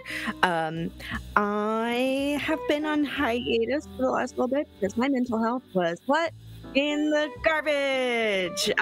So we are slowly coming out of it. We are slowly contemplating a return to social media, but I will be haunting the hallowed halls of Threads, and I keep saying I'm going to do TikTok, and I need to actually take it seriously. So just follow me at The Space Jamber everywhere. And let's see, you can find me at Gen Con, all over the place at Gen Con this year, actually, because your girl's going to be on 2 panels. I'll be playing the Wild Sea, and also on a panel talking about publishing in the TTRPG industry. And then I'm going to be running Hana Academy and Chew. Chew, actually, I am currently working on with Imagining Games for the Chewniverse expansion. So really lots of things going on right now. Lots of exciting things. But thank you so much to Emma for having me. I thank you for making this game happen. Congratulations for getting so close to your goal of reaching the operating cost for TTN. I really hope y'all get it soon. And then to the rest of this cast, y'all were incredible, making really crazy, impressive choices along the way, and it was a great time. Thank you for making this 4-year-long dream happen. Of course. And thank you so much for joining me, and for everyone in the cast for joining me for this incredible experience. It was a joy to play with all of you. For those of you in the audience who don't know me, my name is Emma. I am the founder and creative director of Tabletop Tailspinners Network. As I said at the top of the top of the stream, our mission is to feature a majority of players and GMs that you wouldn't see at your typical actual play table, particularly women, people of color, queer folk, just to name a few. And I can also be found as a TTRPG actor and GM on other shows, particularly our podcasts here on TTN. We have All Our Faults, which I produce, which is a Monster Hearts 2 actual play podcast. It's real good. Real good. Everybody loves All Our Faults, Yeah. and if you're not listening to it, I would weigh my life decision. Sorry, I'm going to continue. All good. No, yes, you should absolutely listen to it. It is, as everyone said, our fan favorite so far, and it is an incredible podcast run by G Mistress Winter on all platforms, and has an incredible cast. The other two shows I GM. So you can find me GMing D&D 5e for our long-term 5e campaign, Chronicles of Kriath, which is on a little bit of a hiatus while we catch up on editing, but should be coming back out soon, and you can keep an eye out for an announcement there while you binge the 59 other episodes that are already out there. And then we have Improv Madness, which is a one-shot improvised 5e podcast where neither the players or GM know what they're playing or what's happening until they get to the table. It's a ton of fun and definitely a great time to listen to if you're looking for a podcast with multiple stories within one framework. You can also find me on Philly by Night as Josette Pelnay, a French Nosferatu, with a fantastic and wonderful coterie that just discovered vampire time travel. So definitely a fun series to catch up on, along with the other two coteries, if you haven't yet. And you can also catch me in the upcoming podcast here on TTN, Magnificence, which is a D&D 5e dark fantasy campaign as well, where I get to be a player for once. So to wrap us up, because we've gone a bit over time, thank you all so much for watching. And thank you so much for getting us to 78% of our goal. We will be back later tonight with Monsters and Other Childish Things, GM'd by the one and only Juicy Garland. And then we will be back tomorrow with Sagas, GM'd by its creator, Dennis, or the OKSDM, across all platforms. So definitely That's a stick good. around. Yeah. Like Dennis is perpetually busy. Love that. Oh, Just like a closing thing, I want to play at more tables with Juicy Garland in particular. The one table we have played, we decided to blow up Eagle Stadium together, and so I just want to put that out into the ether. If you can cast both of us in your thing, do it. I want to find another table, trying to orchestrate a way to play Duly some more. noted. Duly noted. Mm-hmm. Definitely noted. But thank you all so much for watching, and we will see you next time. Bye. Farewell, everybody. Bye. Peace out.